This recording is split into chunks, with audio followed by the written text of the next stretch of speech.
essence being this. Yes, Nigeria will not be fundamentally in Abuja, but the bulk of our populace are actually in the states, right? That's where the population. The policies we're talking about in healthcare and education, in infrastructure, in economy, whatever, unless these things made sense in states, unless it impacted the lives of our people in the states and the local governments, those things were meaningless. And so we needed to bring the governors to the party. Now the Secretariat has expanded to be able to now support several roundtables. A roundtable that focuses on the National Assembly, a roundtable that focuses on state houses of assembly, SABA, an intervention that focuses on the judiciary, and these programs have now been housed in a center that is named after our founding father, Eneshenekon. It's called the Eneshenekon Center, or the Eneshenekon Center for Legislative Reform and Economic Development. And it basically oversees legislative, regulatory, and judicial reforms that are needed to create an open, globally competitive Nigerian economy. As Vision 2020 gained momentum, Nigeria's slide into recession in 2016 revitalized the NESG's efforts towards ensuring a viably competitive economy through inclusive growth by looking inwards to homegrown sustainable solutions, which was covered under the theme of that year's summit tagged Made in Nigeria. The Economic Recovery and Growth Plan was the outcome of that summit's deliberations. The Made in Nigeria initiative was indeed a part of the Economic Recovery and Growth Plan, because the Economic Recovery and Growth Plan was focused on making us look inwards to try and see how we can build on our strengths, how we can get more productive. Indeed, the president kept on saying that we must consume what we grow and grow what we consume. So that was that initiative. And at the very first summit, we decided jointly with the NESG and the government to make that the theme. We invited many companies to come and showcase their products. And we tried to link buyers and producers and encourage people. It was very encouraging. So the thinking that led to us sponsoring that was we figured there were small Nigerian companies that were trying to make a breakthrough in ideas that matter and could benefit not just from being given the podium to showcase their work, but also receiving the gift, which was a cash injection into the business. And one of the businesses that participated in that has gone on to be a major player in the health tech industry today. At that time, it was called One Medical. It's one of the fairly successful health tech companies today. The last three finalists of the 2019 Nigerian Economic Summit Startup Pitching Event. Loystar. The NESG startup competition was a remarkable experience for us at Loystar. Apart from the fact that we were winners, the organization of the entire program was very commendable. From the bootcamp sessions to the office hours, you could tell that the program was very well thought through. The time spent engaging with the various partners at the NESG competition was totally worth it. Through the program, we gained access to valuable resources and benefits, such as legal services from one of the top legal firms in the nation, and we also received financial support, which is good. The Made in Nigeria Summit that actually discussed how we as Nigerians can begin to buy what we produce and produce what we eat, what we drink. And that has also impacted very positively. In fact, many MSMEs began to get government patronage. It opens up more market for us, and that to us is a very big one. It has helped many MSMEs to grow and upscale from that time till now. And if you look at the statistics of the growth of MSMEs, you discover that our numbers has increased from that 2013 to now. As of today, we have about 40 million captured data of MSME playing in the space, and that's to us a big one. The 2011 summit stimulated the most comprehensive, cost-based, and investment-focused sector master plans in Nigeria's history. The NESG noted that given the key sector plans, private sector investments across all sectors had to grow between $35 billion to $40 billion per annum. By 2013, Nigeria was one of the fastest growing economies in the world. And after the rebasing of the economy in 2014, it was confirmed as Africa's largest economy. Nigeria became Africa's largest recipient of foreign direct investment. People are sitting in Nigeria Investment Promotion Council today, which was conceived as a one-stop shop for investors in Nigeria. That was not only the NESG proposal or recommendation.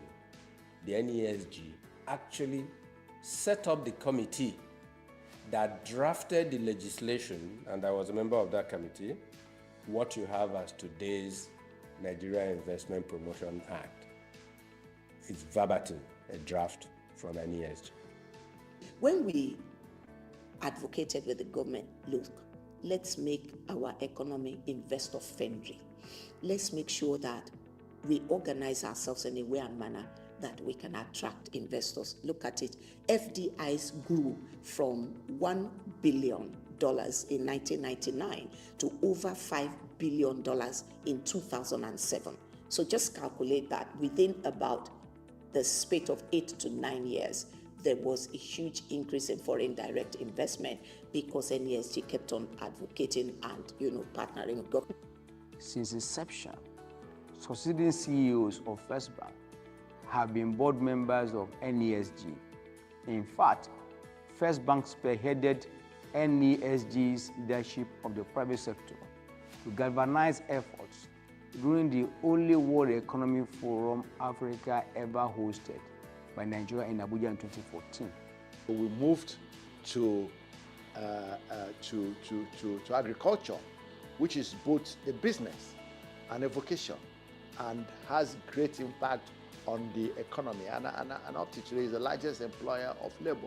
So the question is, how do we make our agriculture productive, economically rewarding, and attractive, both to capital and to young people?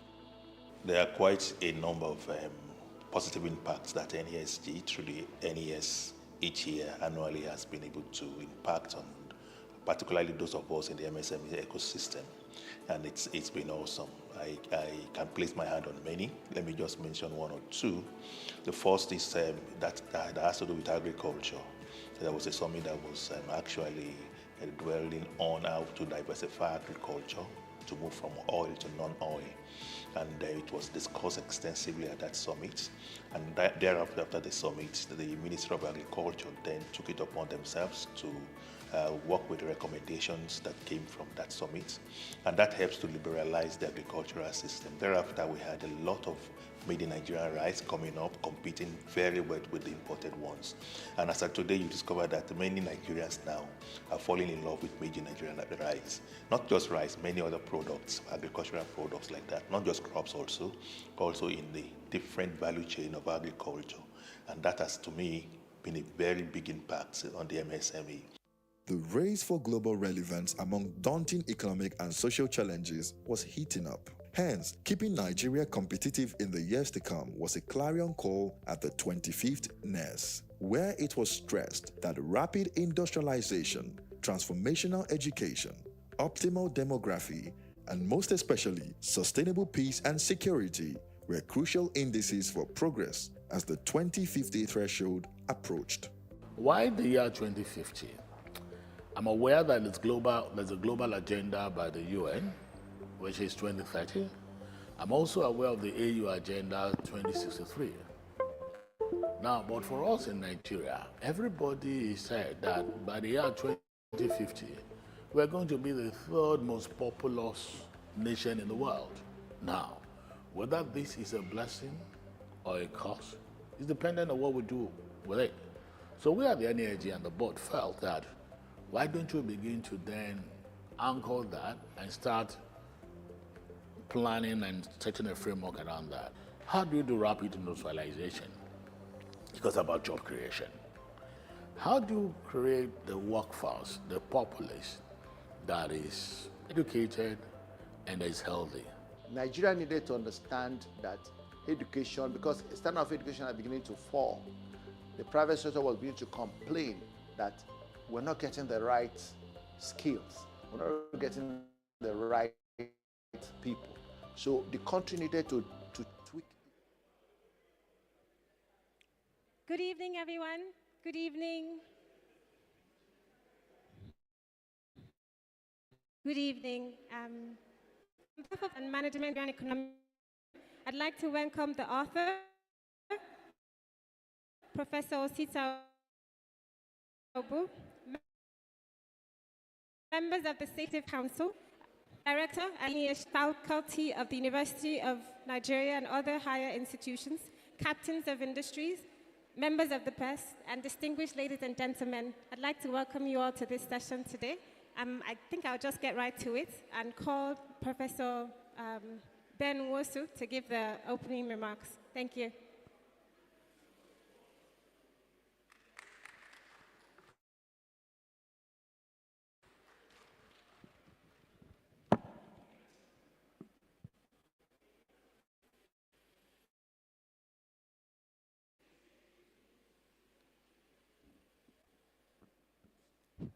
Good evening, everyone. It is my delight to welcome all of you to this maiden edition of our National Dialogue Series being put together by the Nigerian Economic Summit Group. Incidentally, this maiden edition is co-hosted by Nigerian Economic Summit Group and the Institute for Development Studies, University of Nigeria Enugu campus. Now, in this dialogue, what they intend to do is to organize conversations around leadership, philosophy, national values, and how they bear on development.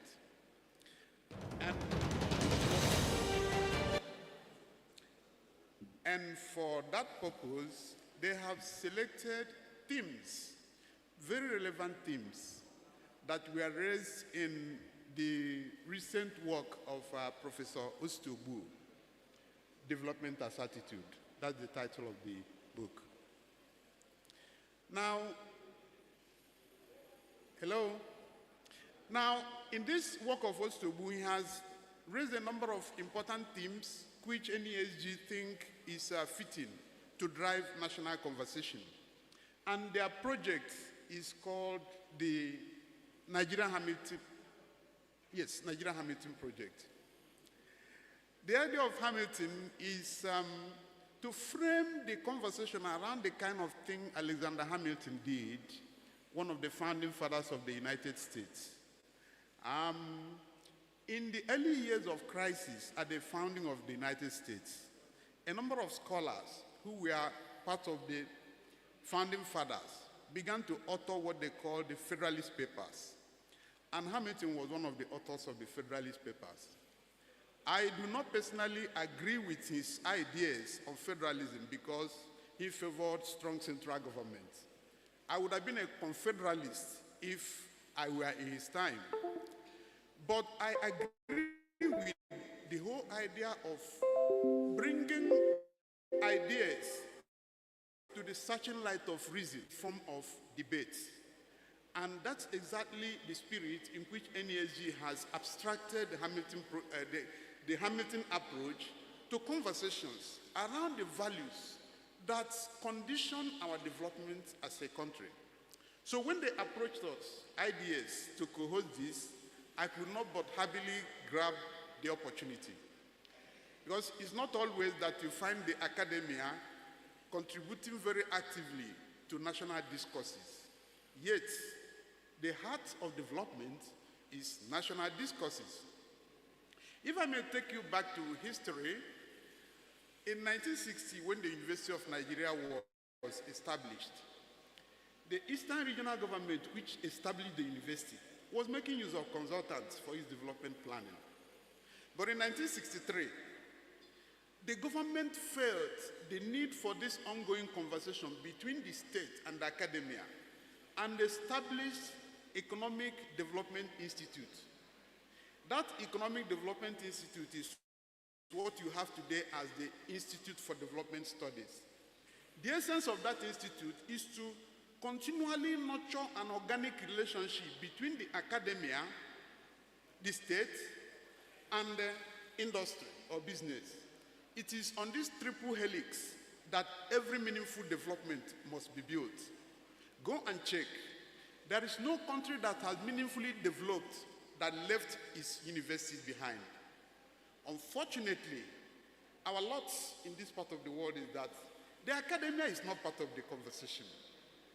In fact, what now happens is that the academia is seen as an irritant from which occasionally the state draws up a few people, retrain them in order to tell them what they should be advising the state on. So intellectuals, rather than being proper intellectuals, they turn to intellectuals of the system. Having said this, I like to especially appreciate the Economic Summit Group by inviting us to be part of this conversation. They themselves represent the private sector, while, of course, the state will be the end recipient of the outcome of this conversation. For today, they have lined up some very cerebral individuals who are going to participate in the conversation to discuss the work of one of our own, Professor Ogbu. He told me something at some point. He said, when he finished his master's degree, one of his advisors invited him and said, you think in 3 dimensions. I think you should go for a doctorate. At the time, I didn't know what it meant to think in 3 dimensions. Prof, I have checked. Thinking in 3 dimensions means thinking broadly, deeply, and outside the box. So today, we are going to feast on the work of a man who is a quintessential scholar that thinks in 3 dimensions. And I believe you are going to have an intellectual feast listening to the discussions. For NESG, I urge you to please ensure that the outcome of this conversation reaches the government. I welcome all of you and wish you a fruitful deliberation. Thank you.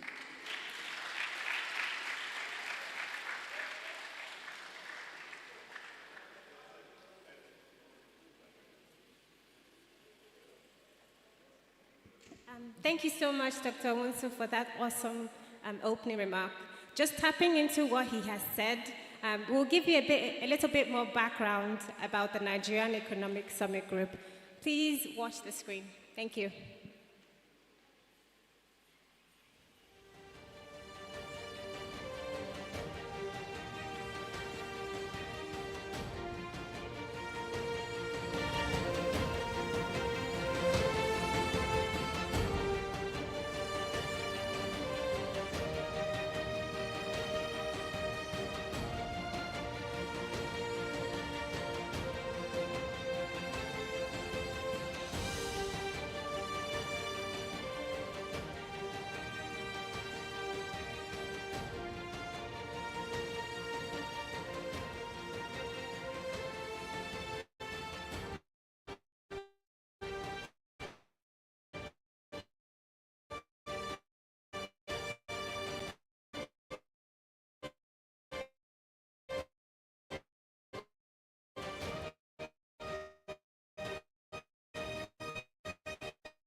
At the Ahmadu Bello Teaching Hospital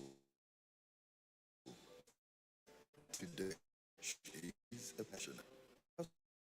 Is different from the many ones we hear about, who have given many years of merit to their passion. This was because of the implementation of the Pension Reform Act by the government, which had given Mrs. Kwale and many others like her a future to look forward to in retirement. I've worked in ABU for almost 30 years. I was the laboratory. I was actually afraid because it takes time and you know what it is not to earn salary. It actually takes time. My pension managers were IBTC. So getting to 6 months, they will tell you to start processing. The process took probably, let's say, 2 months or maybe everything that I was due. 20 years ago, right, there was no contributory pension scheme. There was none in Nigeria. Did we participate, when you look at those who put it together to put, Pension Reform Act 2004 in place? The answer is yes. So as we speak today now, the pension industry in Nigeria, go and check. Even though it has a long way to go, there's still a lot of room for improvement. We are talking about subscribers of about 12 million, but most of the salary earners in Nigeria, they are in the pension industry, right? And a lot of headroom for growth, but the important thing is that that industry represents the largest domestic institutional investors that we've got in Nigeria. To understand the true origins of the Pension Reform Act, we need to go as far back as 1965 to an idea which came from one man, the late Chief Ernest Shonekon, who decided that private sector participation in policy reforms was the gateway to true economic rebirth and restoration. For Chief Ernest Shonekon, inspired by his participation as a private sector representative in the 1965 international conference that focused on frameworks and modalities for a thriving private sector, the first C, with the contributions from two other fellow erudite leaders of thought, who together would later become the founding members, they formed a think tank group in the 1990s, which made recommendations to the then military government of General Ibrahim Babangida on policy direction for the nation. And thus, the Nigerian Economic Summit was born. Founded in 1993 and held on the 8th February that year, it was later incorporated in 1996. NESG was a child of circumstance. Circumstance in the sense that we had a military regime. The style of management is a unitary, and at that particular point in time, both the private sector and the public sector all believed in the public management of economic affairs. And so by the early 1990s, we were dealing with almost complete state capture by military rule. Nigeria was also short out of many global cooperation frameworks, so we were isolated as a state, and the economy was closed. It was in that context that a group of concerned business professionals and industry leaders got together and started to discuss a need to engage the government of the day on the future of the economy. As technology, economic multilateralism, globalization, and IT began to advance across the world, and nations began to consolidate economic and political power, the NESG realized that Nigeria could not afford to be left behind. And so, on the 30th of September 1997, Nigeria Vision 2010 Committee, chaired by the former head of the nation's interim government, Chief Ernest Shonekon, presented its report to the then head of state, General Sani Abacha. The NESG pioneered the concept of visioning. And back in 95, within our first 3 years, I think we had Vision 2010. During this phase, the Nigerian Economic Summit, NES, made notable impact by establishing global benchmarking discipline as the premise for national economic scorecard measurements, reviews, and assessments. This was part of the efforts to set the agenda for the modern Nigerian economy. This era, the early opening up phase of the economy, heralded commercialization, liberalization, and privatization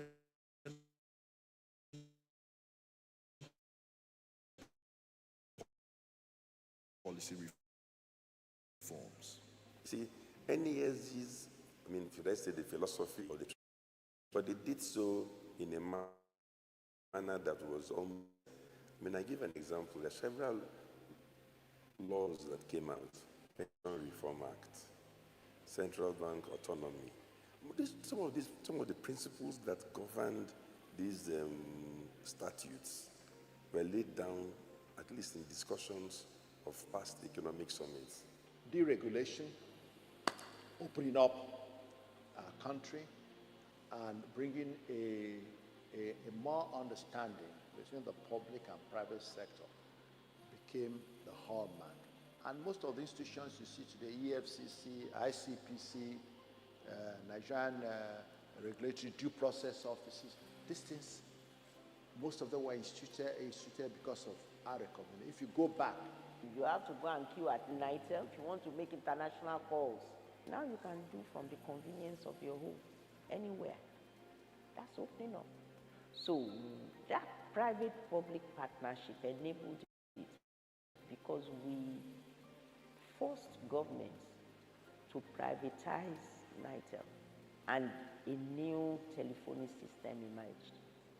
The Nigerian Economic Summit drove reform legislations in key reforming sectors like power sector, with the National Electric Power Authority, NEPA, renamed Power Holding Company of Nigeria, PHCN, and broken up into 18 companies that involve the private sector in the generation, transmission, and distribution of electricity.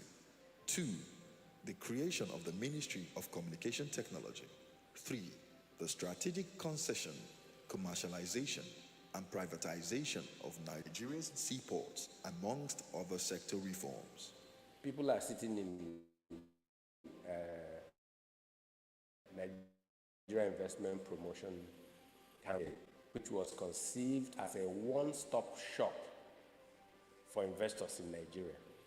That was not only the NESG proposal or recommendation. The NESG actually set up the committee that drafted the legislation, and I was a member of that committee, what you have as today's Nigerian Investment Promotion Act.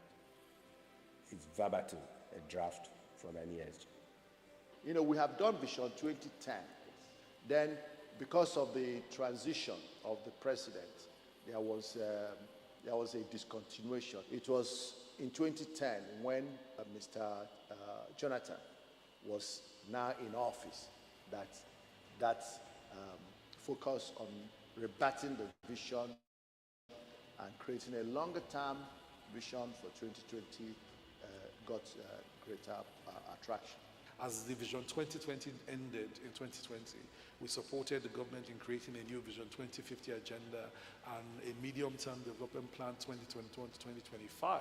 So NESG has played an important role in catalyzing the ideas that inform our agenda, and by holding a scorecard up to show where we are. As it marks its 30th year anniversary, the Nigerian Economic Summit will continue to push the boundaries of impact-driven, evidence-based policy reforms and implementation across all the sectors, establishing clear reform priorities for the Nigerian economy.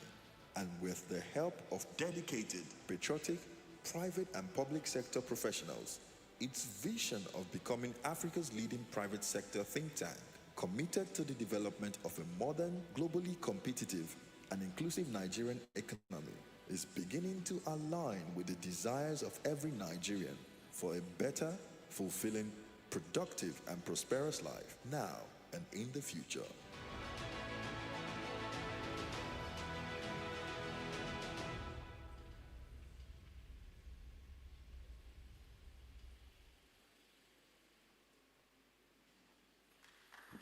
Thank you for the video. So I hope you were able to get a bit more of an idea of what the NESG is about. We would also like to get some remarks from the CEO of the Nigerian Economic Summit Group, Dr. Tayo Adeloju. He'll be speaking as well.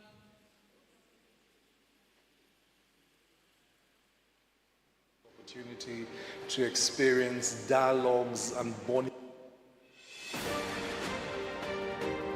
Hi everyone. We are inviting you to the Nigerian Hamilton Project, which is a powerful opportunity to experience dialogues and bonding platforms that are focused on expert-led bodies of work inspired by expert-led panels and discussions and audience interactions across the geopolitical zones of Nigeria to drive real change. The Hamilton projects are designed based on the Alexander Hamilton National Dialogue Framework, which seeks to mobilize citizens and experts to discuss developmental issues that are transformative in nature. The very structure of the dialogues being that we will not have it in our traditional locations at the NESG, Lagos or Abuja. We'll be out in the regions of Nigeria, in your cities, Port Harcourt, Enugu, Kaduna, and other cities across the country, discussing with you where you are in the regions and in the subnational locations, and debating development matters that make a difference.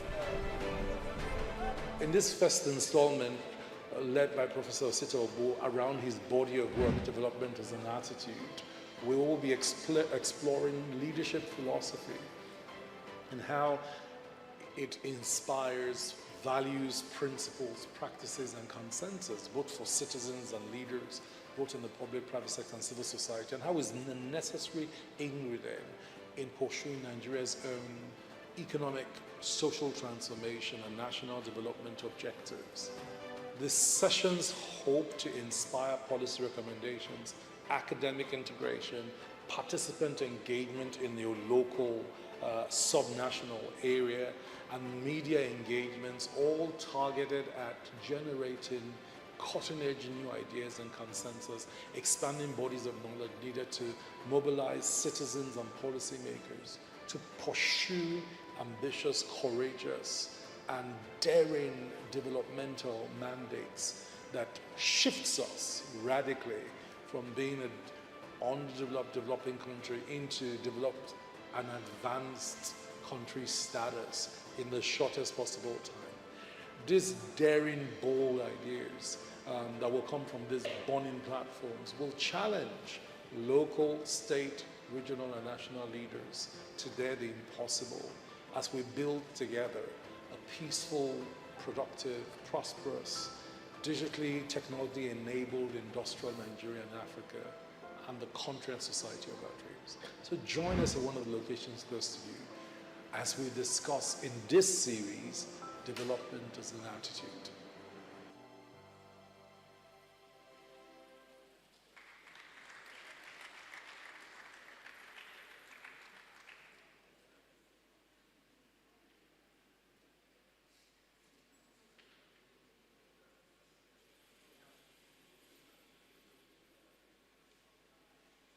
Thank you again, everyone. I'd like to welcome up on the stage our able author, Professor Osita Ogbu, and Mr. Nana Ode for the fireside chat. Thank you.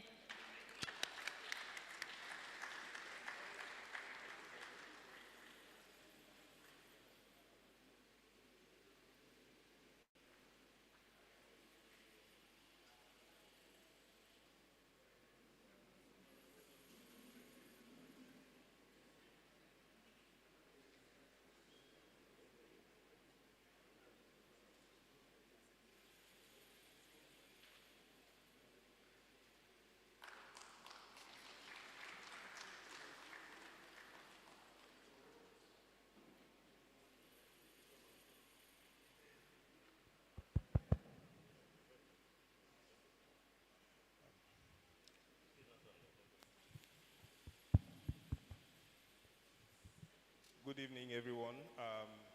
I'm going to adopt the protocol established originally when we started this, first recognizing all the members of the State Executive Council that are present, members and leadership of the faculty, members and leadership and faculty of the University of Nigeria, particularly the Institute for Development Studies that are our partners.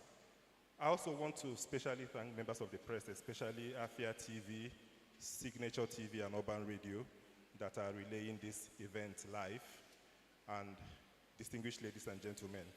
On behalf of the NESG, I will once again thank you for accepting our invitation. My name is Nana Ude. I'm a member of the board of the Nigerian Economic Summit Group. And I'm not going to bore you with introductions around how and why we have this event. It has been exhaustively discussed prior to this fireside chat. This session is designed to deep dive into the book by our very erudite professor of economics and former chief economic advisor to the president, in whom we are all very pleased and very proud of, a public intellectual extraordinaire, Professor Osita Ogbu, OON.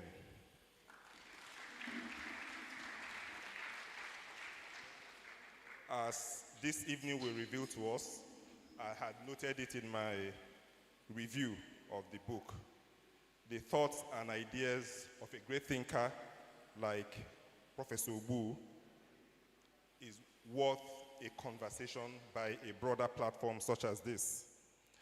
And most of you will agree with me that if you spend just 1 hour with Professor Ogbu at any point in time, you will live with tons and tons of knowledge for a lifetime.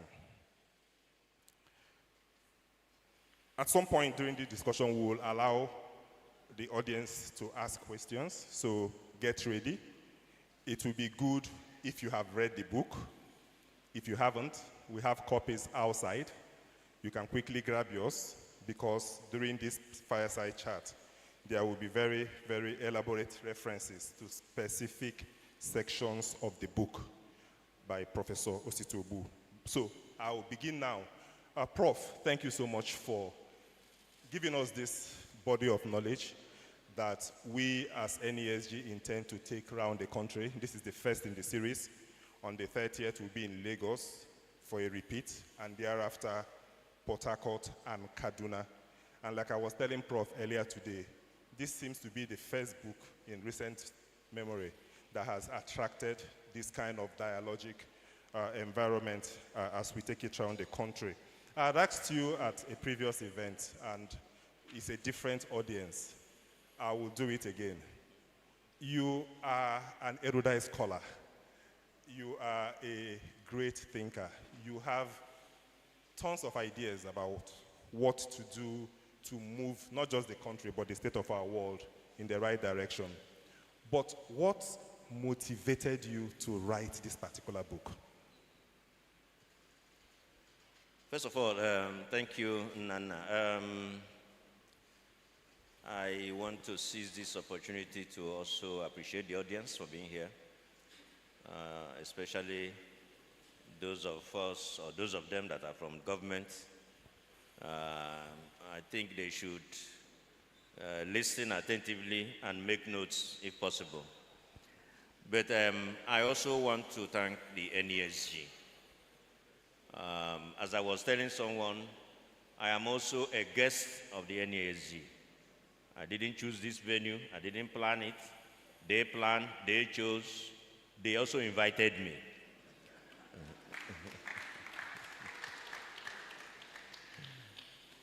So it's a great honor for us to be having this conversation around this simple book. Nana, what motivated me? You know, over the years, we've been writing, we've been researching, we've been publishing. I finished my PhD in 1988. That's a long time ago. I've been writing. And the problems persist. In fact, I look back to the papers I did 30-something years ago, and they are referring to the same problems that exist today. It's becoming very frustrating. I remember my inaugural lecture at the University of Nigeria as a professor, which was titled, "Why Are They So Poor?" A title that, of course, was given to me by my own young son after I took him on a visit to the village when he was very young. Now he's a 31-year-old guy. And after we walked around the village, all over the places, as we were walking back to the house, he asked me, Daddy, why are they so poor? And I said, if I knew the answer to that question, I would have won a Nobel Prize. But indeed, that question kept ringing in my mind, that everything I've been doing in the last 30-something to 40 years have been to answer this question. And the question remains unanswered. So, Nana, I have traveled, I have read, and I began to think that it is not simply a question of leaders. It is the ideas and values they bring into leadership, the philosophies that will guard their actions that are important. And so when you look at the book, you will see a comparative analysis of many countries and how their leaders acted, especially at the early stages of the development. The philosophies they brought to bear, the framework that shaped both programs and actions were critical. So it is still in a continuous search for the answers as to why we are still poor. That's what led to this book. And perhaps, of course, it's not the last word. It doesn't resolve things. We will continue this conversation, and that's why we're here. Thank you very much, Prof. One of the things I found interesting in this book is that you introduced concepts in the book that are not common orthodoxy in the discussion around economic policy. One of it is the subject of shame, the role of shame in leadership philosophy and even citizens orientation. And I would like you to turn to page 24 of the book and just read the last sentence of the first paragraph and then the second sentence of the first sentence of the second paragraph, beginning with as long as. As long as we are not remorseful or ashamed of actions of our public figures and do not take steps to bring them to justice, as long as our democratic and justice institutions are weak, we will be on the transformation path without transforming. When we suffer shame, do we retreat and reconstruct our institutions to respond and conquer? It will appear that we no longer suffer shame. Every performance, no matter how abysmal, does not arouse a sense of anger.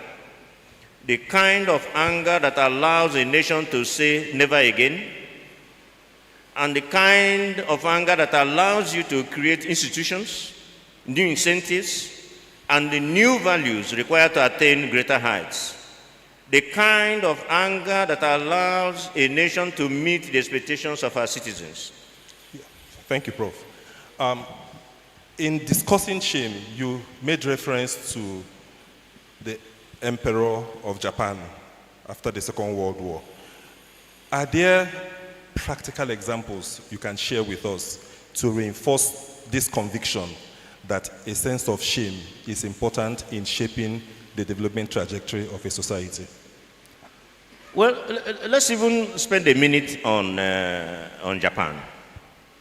Emperor Hirohito, the 124th Emperor of Japan.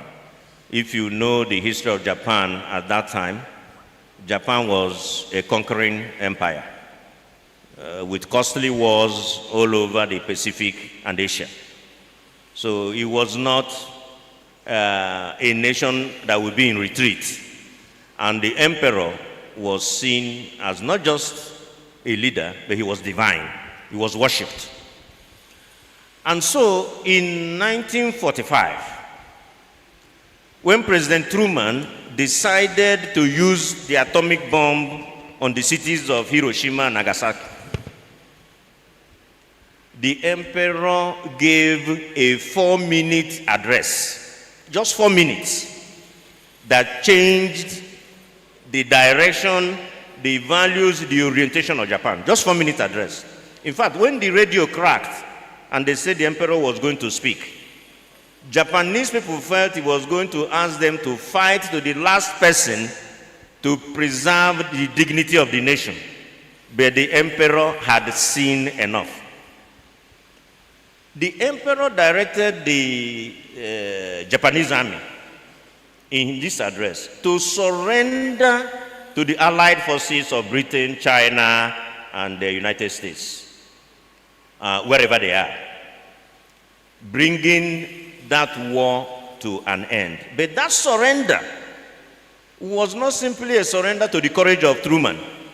It was a surrender to the superior knowledge and technology of the atomic bomb. And so in that 4 minutes, he exhorted the citizens of Japan to begin to rethink and told them that they were going to overcome this disability, if you think so. That they were going to be a superior technological institution and that the citizens themselves will be part of rebuilding Japan. In a 4-minute address, the emperor changed the fortune.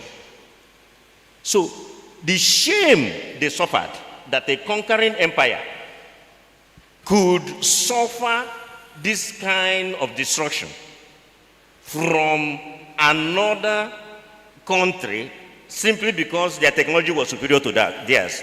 Because if Japan had atomic bomb, nobody would drop atomic bomb on them. So shame was critical in humbling the emperor and Japan and in rebuilding Japan. In recent times, even the United Kingdom had a rethink when they went to the Olympics and performed so poorly. When their nation began to see moral decadence from the operations of the financial sector, there was almost like a revulsion. People began to wonder, is this still United Kingdom? Are we still the same people? And certain institutions were being re-engineered to address the shame that these things brought to us. Cascade this back to Nigeria. We spent money, went to Olympics, came back with 0 medal, 0.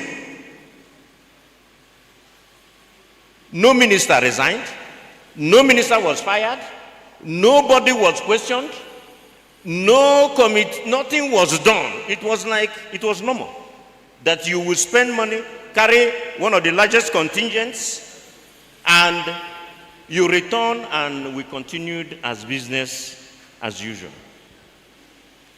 In this country, 3,000 people can die and we move on. In this country, nothing really makes us cringe as I often say, if you're a leader, you should be able to say, this should not happen under my watch. Because if that anger doesn't exist, you can't rebuild. You can't begin to rethink of how do I get out of this problem the next time it occurs. But for that sense of shame to shape our attitudes, there should also be a sense of patriotism. And in the book, you shared an experience you had that was literally a rude awakening. Let's turn to the last paragraph of page 33, where you can share that experience. Last paragraph of page 33.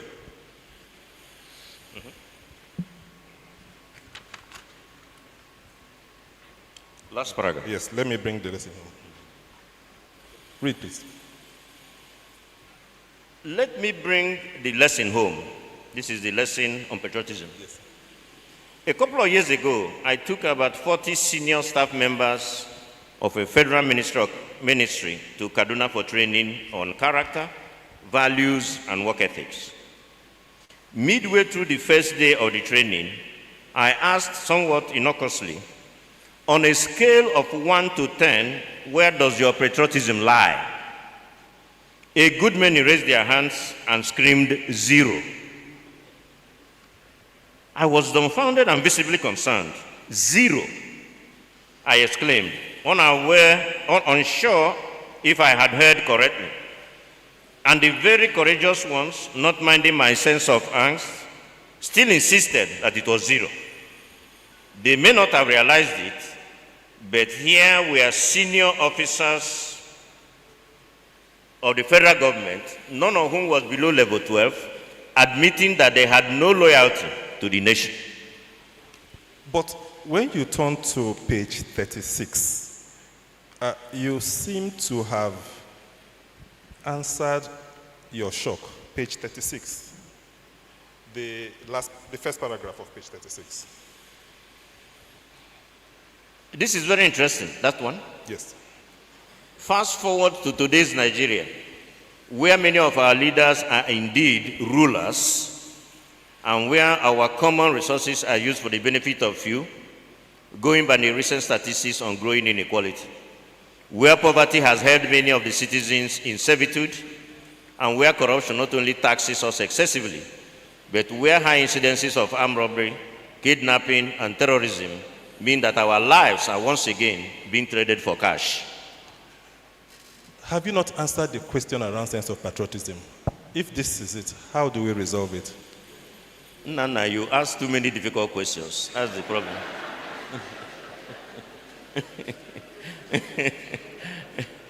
You know, it took me time with these officers. Patriotism is loyalty to nation, not loyalty to government. And so we need to make a distinction. You may hate a regime, but you shouldn't hate your country.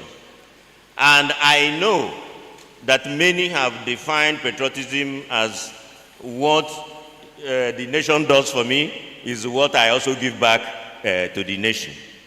I was teaching students a week ago at the University of Nigeria. It was a departmental lecture. And when I said, those of you who are preparing to go for youth service, you need to give us 1 year of service for what Nigeria has done for you. They were not sure that Nigeria has done anything for them. But the truth of the matter is that if you studied medicine, studied economics in our universities, your school fees was nowhere near what it takes to produce that student. So the state has indeed done something for you, but you are not even aware of it. But more importantly, the troubling aspect of this is that if patriotic zeal is lacking among senior government officials who are supposed to translate the programs and projects of the president or governor, then we are in trouble.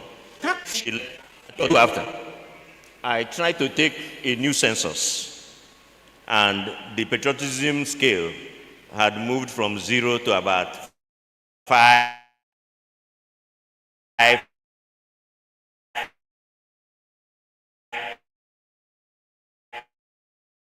or 6 over where you hit at the heart of the book.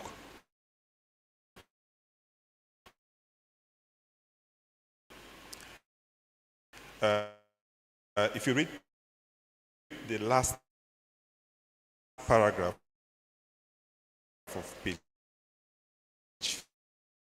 59,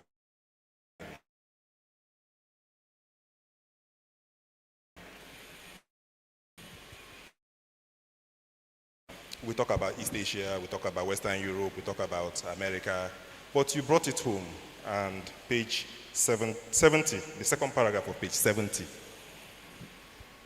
The one that starts with the land use decree? Yes, yes.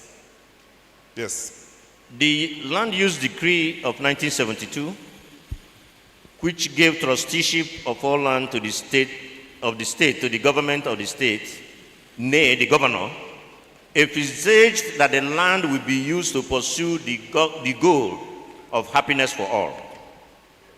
With public land, public housing becomes feasible. The provision of one of the 3 cardinal needs of man, shelter, is one of the strongest ways of ensuring happiness for all. But what have we been doing recently? We have privatized the public lands, and in many instances have auctioned them to the highest bidder in pursuit of happiness for a few. Where there is banana island for the rich, is there consideration for an orange island or even a Balloon island for the lower echelon of society? This seems to be the new policy thrust. The next one. The next one. Yeah. This is not what Pa Jakonde did. Pa Jakonde, a man born on July 29, 1929, who was recruited and encouraged to enter politics by Pa Awolowo, and who understood progressive politics, devoted his life to serving the people of Lagos. Pa Jakonde's government constructed over 30,000 housing units, including low-cost housing estates in Amu-Odofin, Ijaye, Dolphin, Iponri, Ipaja, Abule, Nla, Ekpe, Surulere, and so on, and Badagry. To fund this gigantic project, the Jakonde government increased the tenement rates and price of plots of land in the affluent areas of Victoria Island and Lekki Peninsula. And he did something really smart. He increased the processing fees for lottery, pools, and gaming licenses. This act and his achievements in the housing sector are unmatched. Thank you. I bring this up because in several pages of the book, you talk about philosophy, leadership philosophy. You talk about leadership recruitment. And you also introduce the concept again, the knowledge of the means. How can you espouse more on this using the Jakonde example? It was James Madison, one of those that Dr. Nwosu referred to, who authored one of the Federalist Papers as they were, debating how America will be built. And he said that the first object of governance is to provide and deal with the happiness of the people. How can you create happiness among the populace? That's the first object of governance. But he made a second point. He said the second one is having the knowledge of the means by which you will best deliver this happiness. So even if you know that what I'm supposed to do in government is to generate happiness, do you have the knowledge? Do you have the means? Do you know how best? This is where our problem lies. Our problem is even twofold. One is that we are not sure that we know that happiness is the object of governance. But the second part is that we don't have the knowledge of the means. And what he was referring to is that not that the leader must have that knowledge. It means he can assemble those who have the knowledge to help him deliver. So, Jakonde, I brought in Jakonde into this book because unlike anyone else, I was trying to understand how he became governor and did what he did. And then I had to go back to Awolowo. When Awolowo made his pronouncements on free education in the Southwest, when he was premier, he miscalculated the cost. He did not anticipate the enthusiasm, the response. So when the people came out, he was overwhelmed. But unlike modern day politicians, he didn't back down. He said, I've made a promise. This is what I want to do. I am going to do it. Even though the enrollment rate, everybody was coming from everywhere to enroll. What did he do? Instead of maybe cement blocks, he turned to mud building. He recalled retired teachers. He reduced some pegs for senior executives. He kept fidelity to the object of that governance which he had established. And he surrounded himself with people who gave advice. So it is in this school of thought that Jack emerged. So when he came to Lagos and was doing the things he did, you had to know that this man went to a certain school, and that school had trained him. I used to say that, somebody can become a governor in Nigeria and he has never written one memo. Never, doesn't even know what a memo looks like. But, his bank account is fat, so he becomes a governor. No governing philosophy, no school of thought, on a funny side, I always say that if we want to get married, we begin a search. Who is the father? Who is the mother? Is there madness in their family? We do all kinds of, but when somebody wants to be a governor, we say no Jebego. What does no Jebego? We did no search, who is his classmate, which school did he go to, what is his philosophical orientation? We ask no such question. In fact, capacity is defined as one who can finance the process. That's capacity. And I hope you are satisfied now.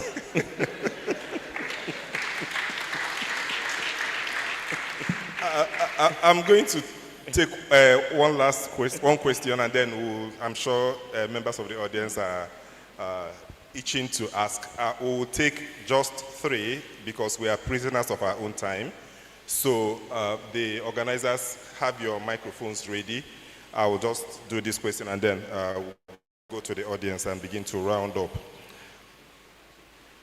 You described development as a resolution of contradictions. And page 86 of the book, the first paragraph, you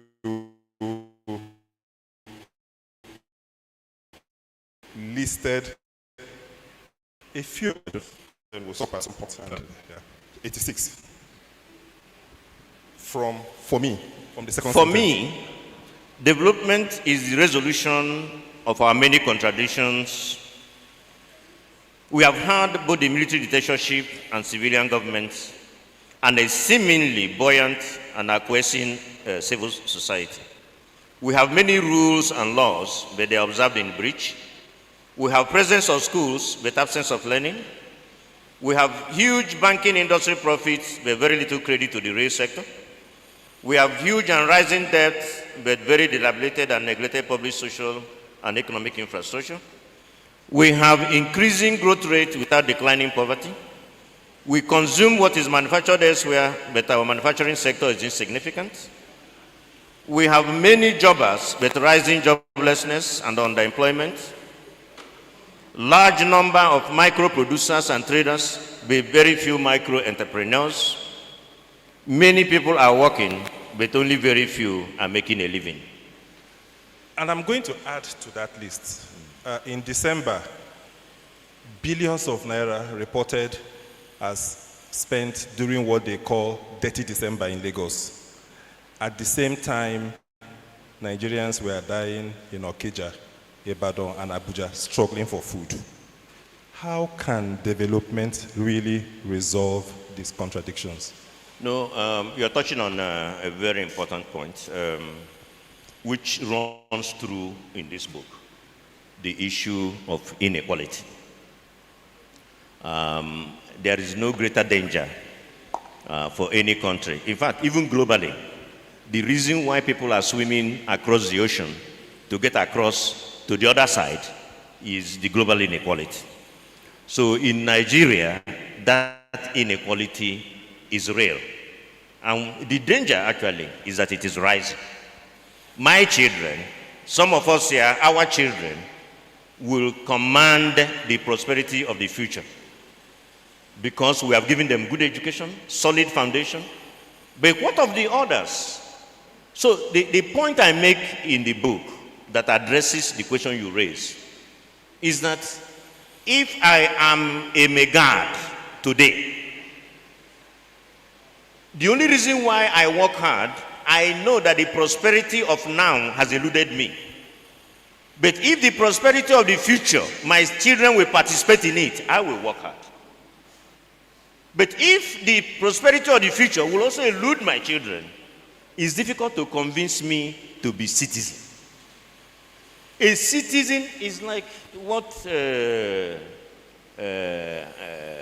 Roosevelt, the American president, said. Necessitous men and women cannot be citizens. When you are ill-clad, ill-fed, with no hope, how can you exercise the responsibilities of citizenship? And I tell people, poverty is not just the absence of material. Poverty is a tax on our cognition.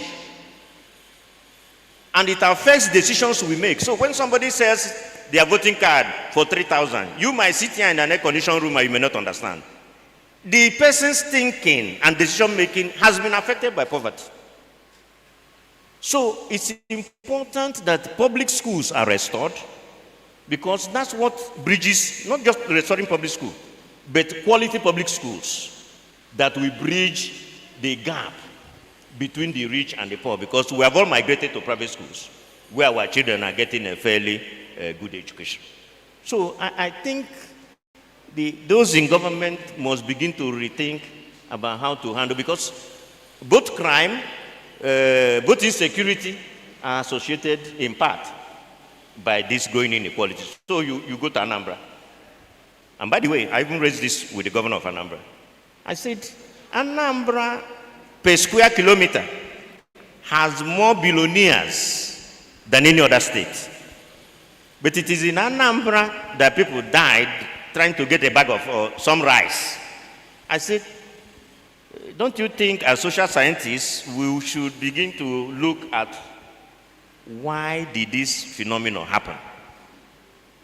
The gap between the rich and the poor.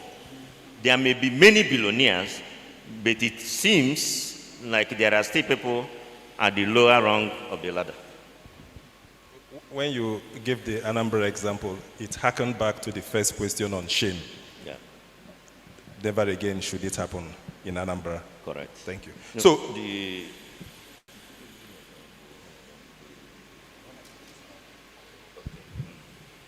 So, do we have questions from the audience? Okay. Please, Your Lordship. My name is Obiora Ike, and I'm fascinated to be one of those sitting here to listen to our brother, Professor Osita Ogbu, render the content of his book. Actually, Osita signed a copy to me many months ago after he had written it. And I was so glad that he personally informed me of this event organized by the Nigerian Economic Summit Group. Osita is not about you, it's about us. Because you've raised an issue which is key in our entire socioeconomic and political environment. The topic you've taken for your book is development as attitude. And attitude is a mental cognizant item. Attitude is not a quantitative element. Attitude is a qualitative, a philosophical question that deals with meaning. So what you raised is about meaning. What is the meaning of it all? What's the purpose? Why am I here? When people understand development as a quantitative item of how many roads, how many cars, how much houses, how much money you have, and so on, they run contradictory to what your book is postulating. Because what your book is postulating, and what I have shared with you over several times, is that integral development. And we're not now just talking about development, but integral development deals with the entirety of the human person, body, mind, soul. It has to do with political development, social development, cultural development, religious development, social development, economic development, being also a dimension. But we single out often economic development as that which is development. But it is only one item of this entire thing. So I was just thinking that you've raised my consciousness, our consciousness, by your book to start thinking integral. And when we think integral, we think sustainable. It would be good to challenge us, all of us, and it starts with the education paradigms we brand everywhere. When we say we go to school and we have the numbers, but that's not it, because the character component is still a very big gap. How can you explain that someone says, I went to a business school and I'm a first class in a business school, an MBA, but he knows how to add 2 extra 0 to 1 0 to make it to 1,000 and collect money? So there is a big gap in terms of that which we call development and integral development. And I would be grateful if the next copy of your book, the next research, will now expand the concept of development to really mean integral development. And then we shall be elevated, we shall be helped in what our own grandfathers did, our grandmothers did, the culture from where we come from. Shame. Shame is a word that in our continent is not only born, in fact, no one no nyala ki fele. That's the common good. So development at the service of the common good, and integral development brings it out. I want to thank you very much, but you've raised now the philosophical dimension, and that's where meaning assumes position. Thank you very much. Mine was just gratitude. Thank you so much, Mosena. Do we have any questions? Some. Okay. The microphone here. Yes, the commissioner.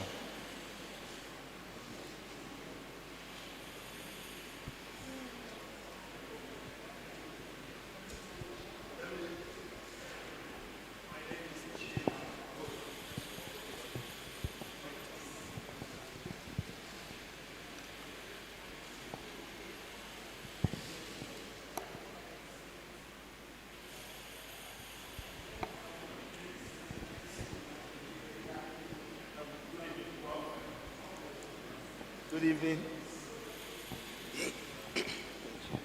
Thank you very much. Prof, good evening. Good evening to Ndi Enugu.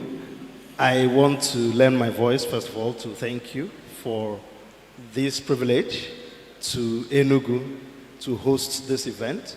We are grateful to the Nigerian Economic Summit Group for this opportunity. I want to quickly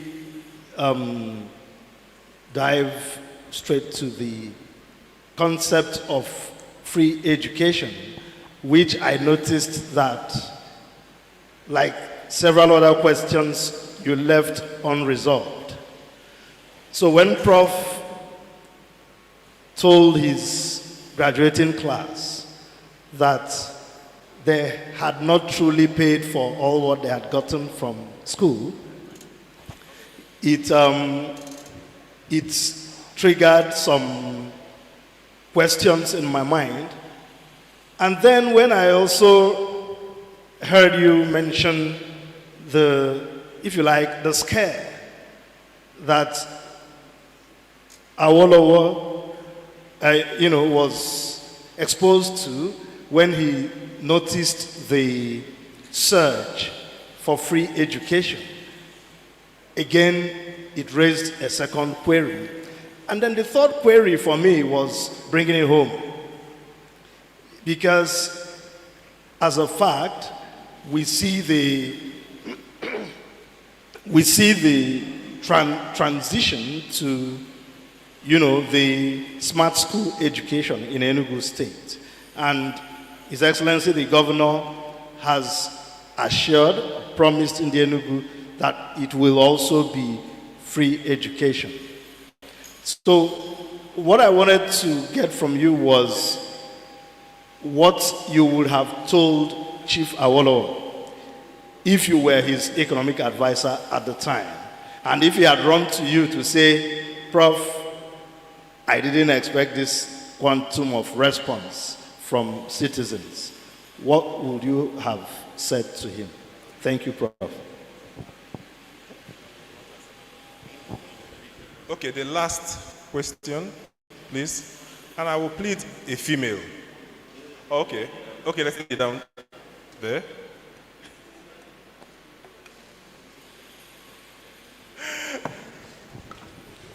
Thank you. Good evening.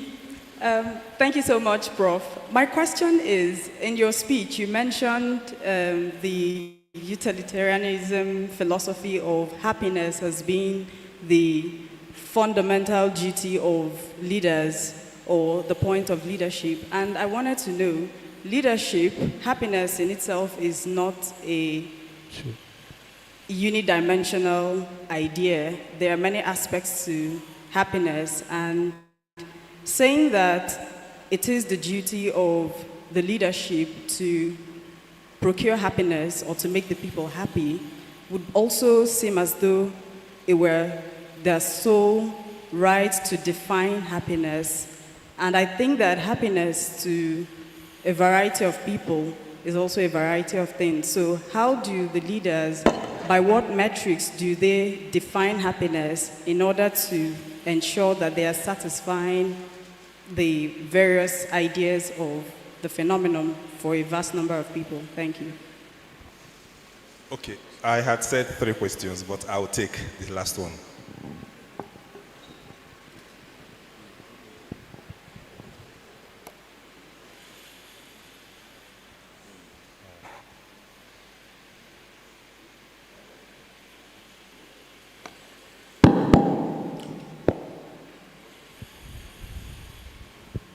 Yeah, good afternoon, Prof. My name is Gerald TG. My question goes this way. Being an economist, and everything is all about numbers from being about numbers, when as an economist, you go to business school, you are asked to add up the numbers. And that is where most of the developed world that we are looking at right now, where you will learn that. You relate it back to our forefathers, where community effort is being given freely for the development of all, which is, I see, as a conflict. What would you, as an economist, advise to a situation where there is a developmental idea by a leader and the populace, precisely in our communities now, don't take that ownership, don't even realize what it takes. And then it seems like you are just pushing the bubble that is not going to land anywhere. And those efforts were somehow lost by the people because they're either lost what Monsignor said, from the old generation to the new generation. That gap, and bearing in mind that the leader has like 4 years, 8 years to actualize this in a particular state, and then when we are talking about the generality of the country, what impact can that make, and what will be your advice as an economic advisor? Thank you.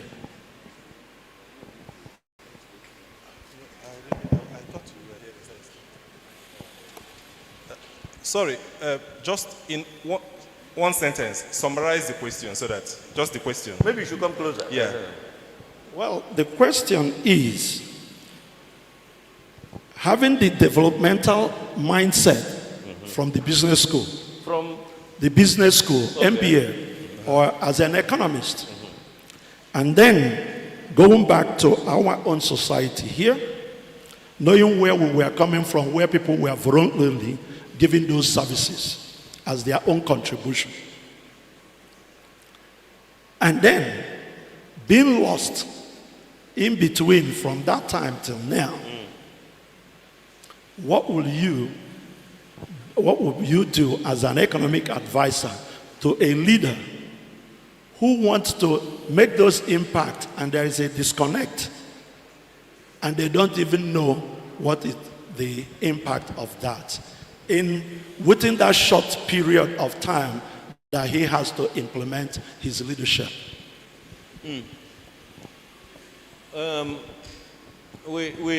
Maybe I will start with that. You know, and I think this is tied to one other question about economic advice. What will I have to say to Awolowo? By the way, this is why in my opening remarks, or answering the first question, I discussed the philosophy of the leader, the ideology of the leader, the values the leader has.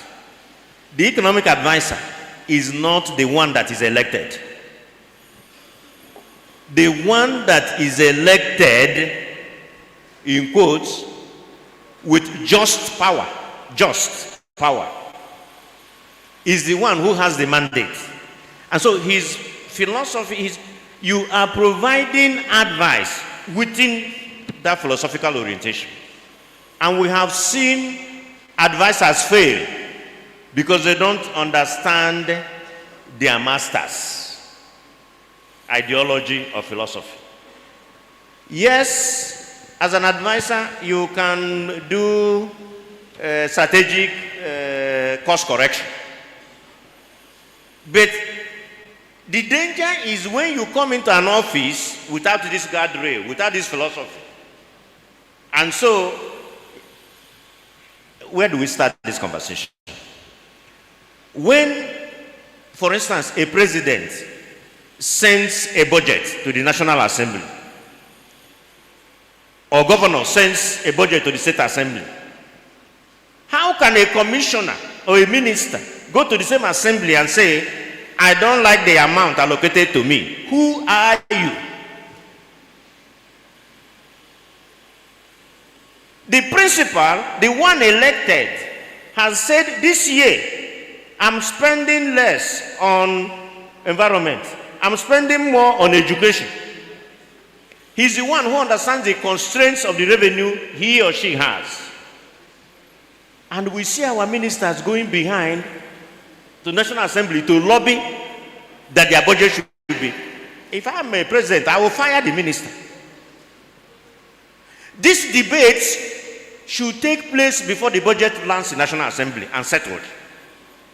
So, on our war, if you knew the direction, his philosophical orientation, you have no basis to counter. The only thing you need to advise is how best can we deliver what you want to deliver. That's your advice. And he got that advice. And that's why I told you, he started recalling people, he started changing a few things, because the response to the free education was overwhelming. So, you know, economics, and this is for those of us who are economists, economics is not the physics of society. It's not physics. It's about human behavior. And therefore, cultural context is important. Political, in fact, my most favorite statement is that politics is superior to economics. And people ask me, but you're an economist. I say, so what? This gathering here to share this idea can be stopped by one phone call from government house to the police commissioner. I don't know these people gathering at the International Conference Center. One phone call with all your PhDs, professor. By the time you are arriving here, there will be 4 policemen at the gate saying, we got orders from above. And that is why many of us believe that politics should not be left in the hands of anybody. It shouldn't be just an everybody's game. We must be careful in the choices we make. So, I think there was this question on happiness. You know, happiness is a spectrum. But let's be very frank about this. If you're homeless, have no clothes to wear, have no food to eat, I don't think you need any esoteric definition of happiness. If you are going to be sleeping under the tree and so on. But remember, you have to use the word happiness to mean that certain basic provisions are provided by the state. The essence of governance, if you go to the broad, is that we have transferred our sovereign to a leader in order for the leader to protect us. That's the whole essence. And like Monsignor was saying, Professor Obiora, people think that morality, ethical standing, and so on are no longer relevant in governance. That's total nonsense. You know, morality is at the key of values of governance. Courage and empathy. So, happiness is defined by the basic necessities of life. And that's why you can't be asking people to be citizens when they don't have those basics. They can't bear the responsibilities of citizenship.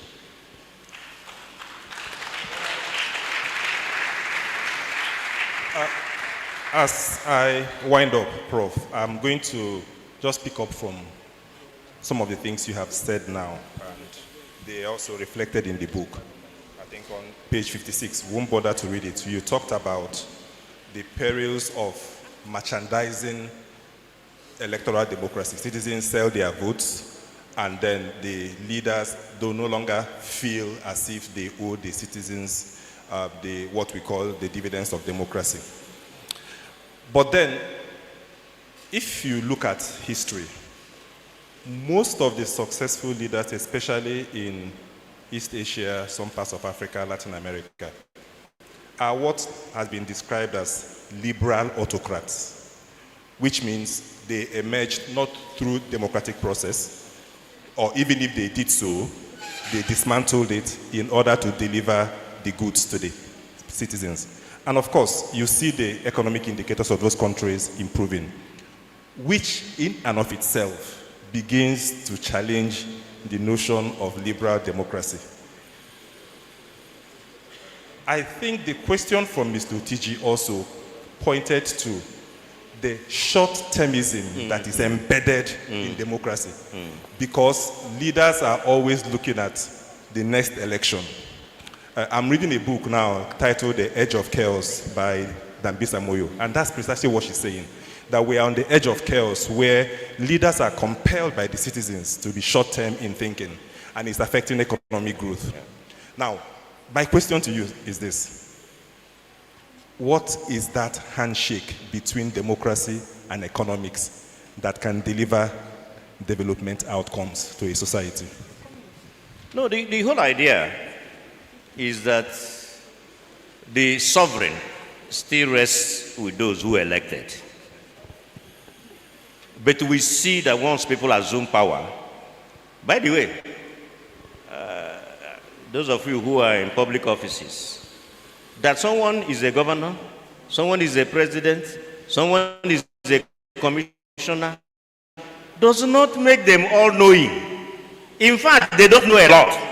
Let's be very about this. So the title of His Excellency is even an anomaly. Let's be very frank. I was in public service when I went to run national planning, and the directors will be there. Before I could say a word, they already say, yes, sir, yes, sir. I say, calm down, calm down. Let me finish the sentence. So the duty of commissioners too is to sometimes eyeball the governor and say, Oga, this idea, you get as a bill, can we look at it in a different way? We should be able to. By the way, that's why he brought you guys. I know a governor who told me many, many years ago, 80% of my commissioners don't know what they're doing. I said, but you hired them. How come? How? Fire them if they don't know what they're doing. But by the way, which assignment did you give them? And do you give them the resources to execute those assignments? So, democracy is not the type we are practicing. One, we lack what we call mutual toleration, that my opponent is not my enemy, that my opponent has a legitimate right to contest election and seek for legitimate votes. We lack what we call forbearance, both personal and institutional, self-restraint. I may have the power to do, but I will not do. These are the unwritten rules, the guardrails of democracy, in addition to the written rules of constitution, party manifesto, party rules, and so on. These ones are shared codes of conduct that people must understand in a democratic setting. And they are not codified and written, but people understand them. So, the countries you mentioned, they conduct election. There were certain aspects of the liberty of the citizens that they curtailed in order to move the nation forward. And the citizens were willing to make that sacrifice because they saw the results. So, first order of business for us is to deliver results.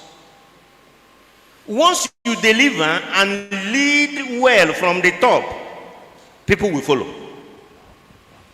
Short-termism is a problem. But it is not a problem that cannot be overcome.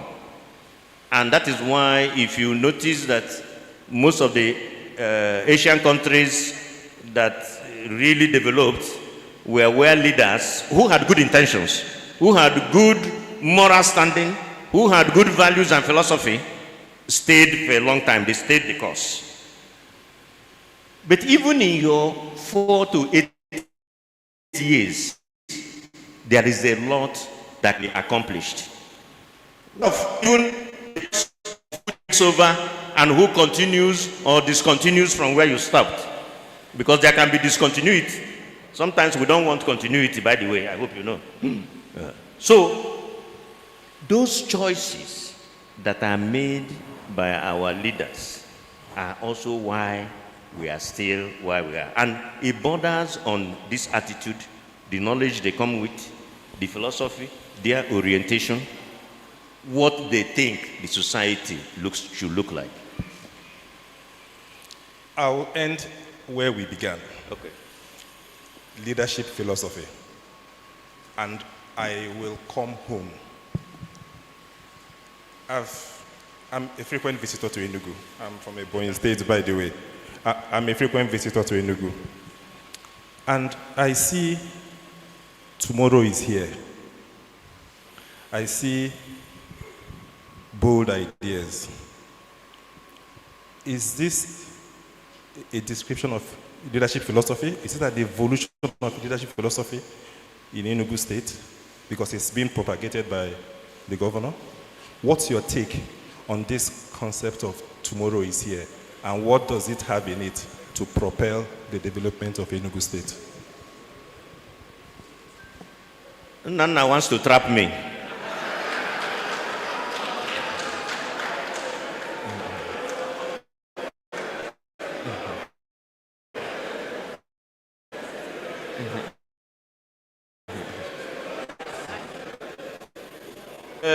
You know, they are close to airports.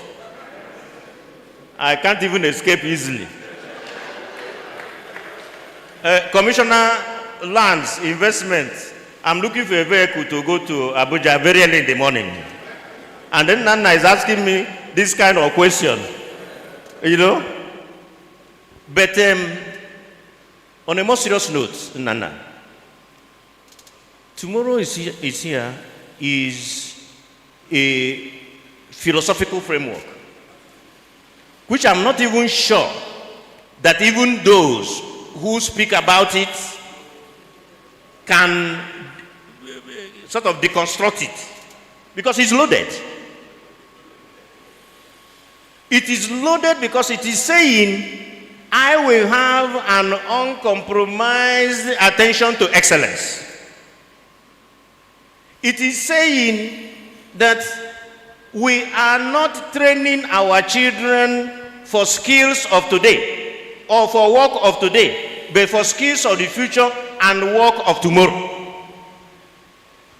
It is saying that democratic accountability, the type you have never seen, will be the watchword. So people have not unpacked tomorrow is here. And by the way, tomorrow requires that a leader will not work with maps, but with compass.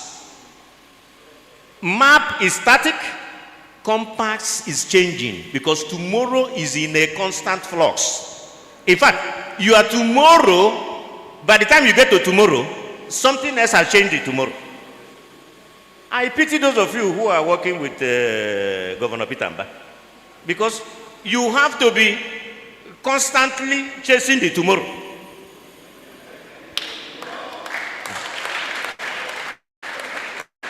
So it's an interesting concept.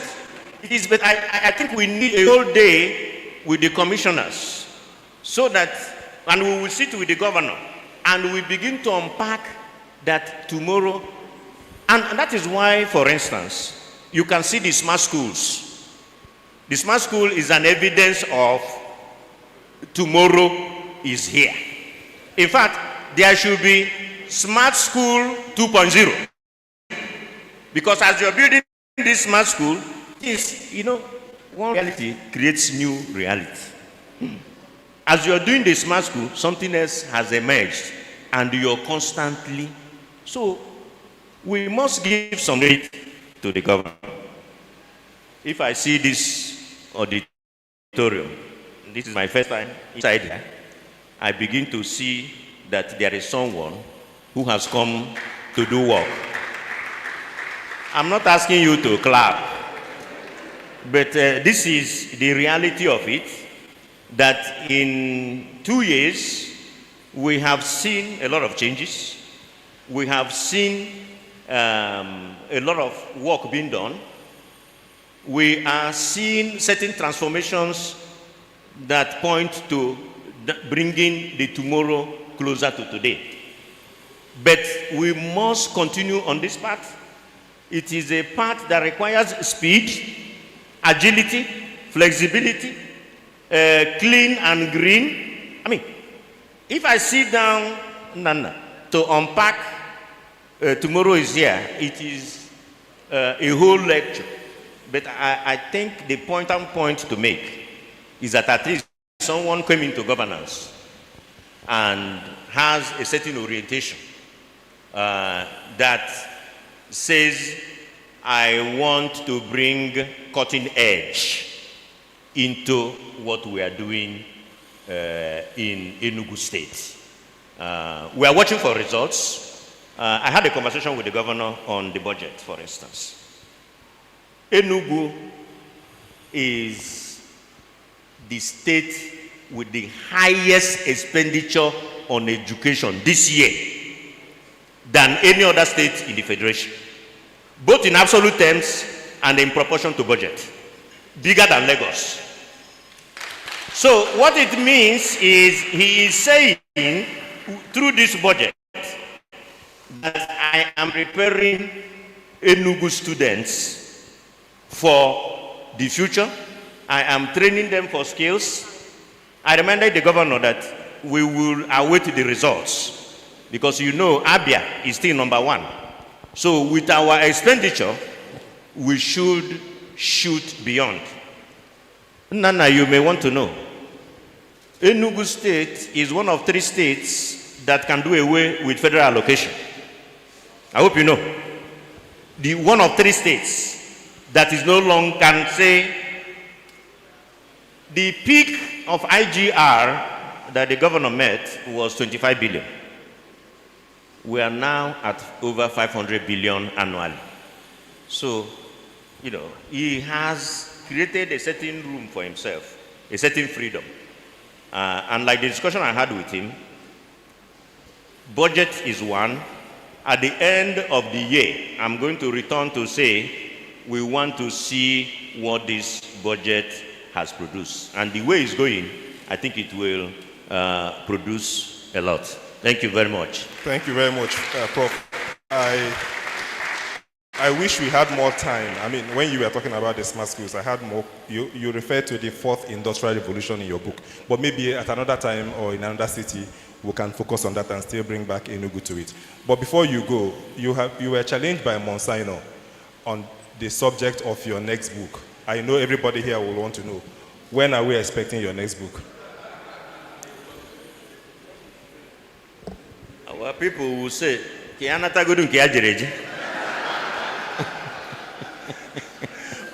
Thank you very much. Let me come back from the one I have, but we are working on it. Because the reason is, I have come to realize that many people, both at the state level and at the federal level, do not understand that this, you know, transformation can only take place when you have state capacity. We joke with civil service. We don't train, we don't recruit the best into the civil service. And the commissioners who are good will come into the ministry, see they don't have support. We need to build capacity. That's why the most highly paid civil servants paid people in places like Singapore and Malaysia are civil servants. State capacity. So I'm already working on issues of that nature. I'm working on issues around the political economy that ties both the politics and economics together. So maybe NESG can help me. We will try. Thank you very much, Prof. I believe you have enjoyed this chat as much as I did. Again, to encourage each one of us, there are copies of the book out there for you to buy, because at the end of this event, we are moving on to a panel discussion now. Prof will sign copies of the book for each one of us that will want him to do so. So please go out, pick a copy, but sit back and wait for the panel discussion, which I promise you will be very loaded. The panel will unpack most of the discussions that we've had here and in the book and create them out of thematic areas that will deliver some punchy policy recommendations. Once again, thank you, Prof. Thank you, everybody.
Dr. Niagolu and then Dr. Ogbu.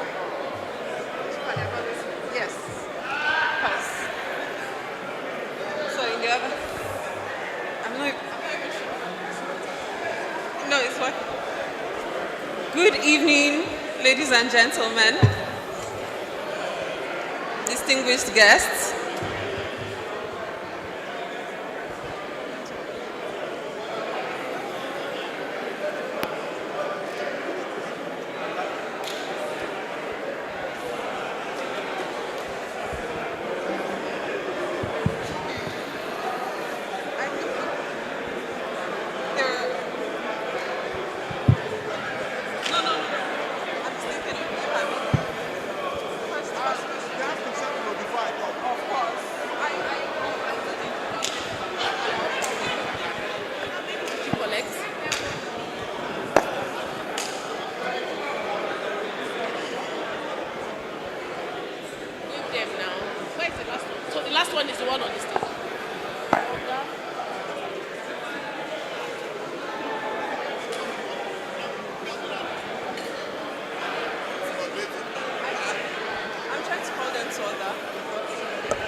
Good evening, everyone. Please, can we settle down for the next session? Yeah.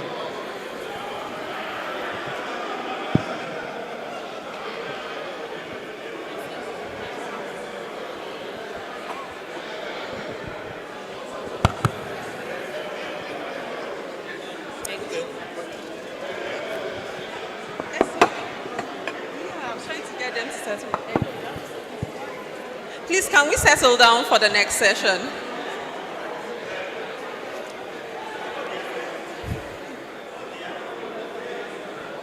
We're kicking off the next session now. Can we settle down?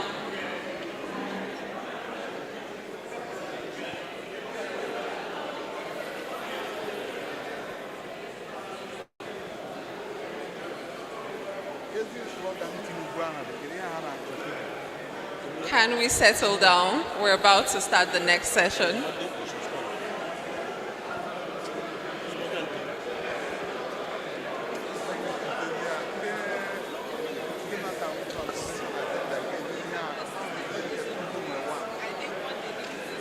System.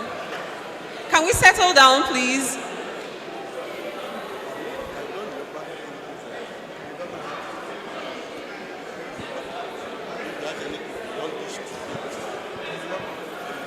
We're about to begin the next session, which is the panel discussion. Can we settle down?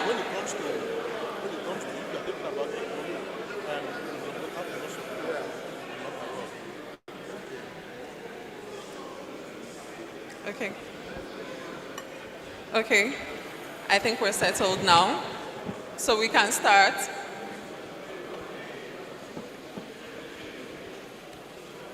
Good evening, distinguished guests, ladies and gentlemen, our esteemed panelists, all protocols duly observed.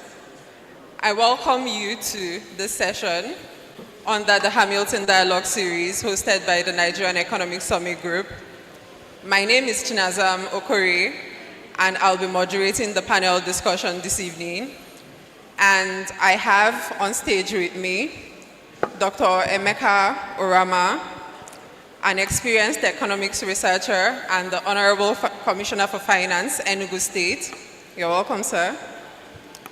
Next, I have Chief Loretta Aniagolu, a distinguished business leader and a visionary who has had a significant impact in driving private sector growth and grassroots development.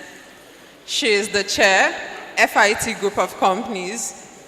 Good evening, ma'am. You're welcome.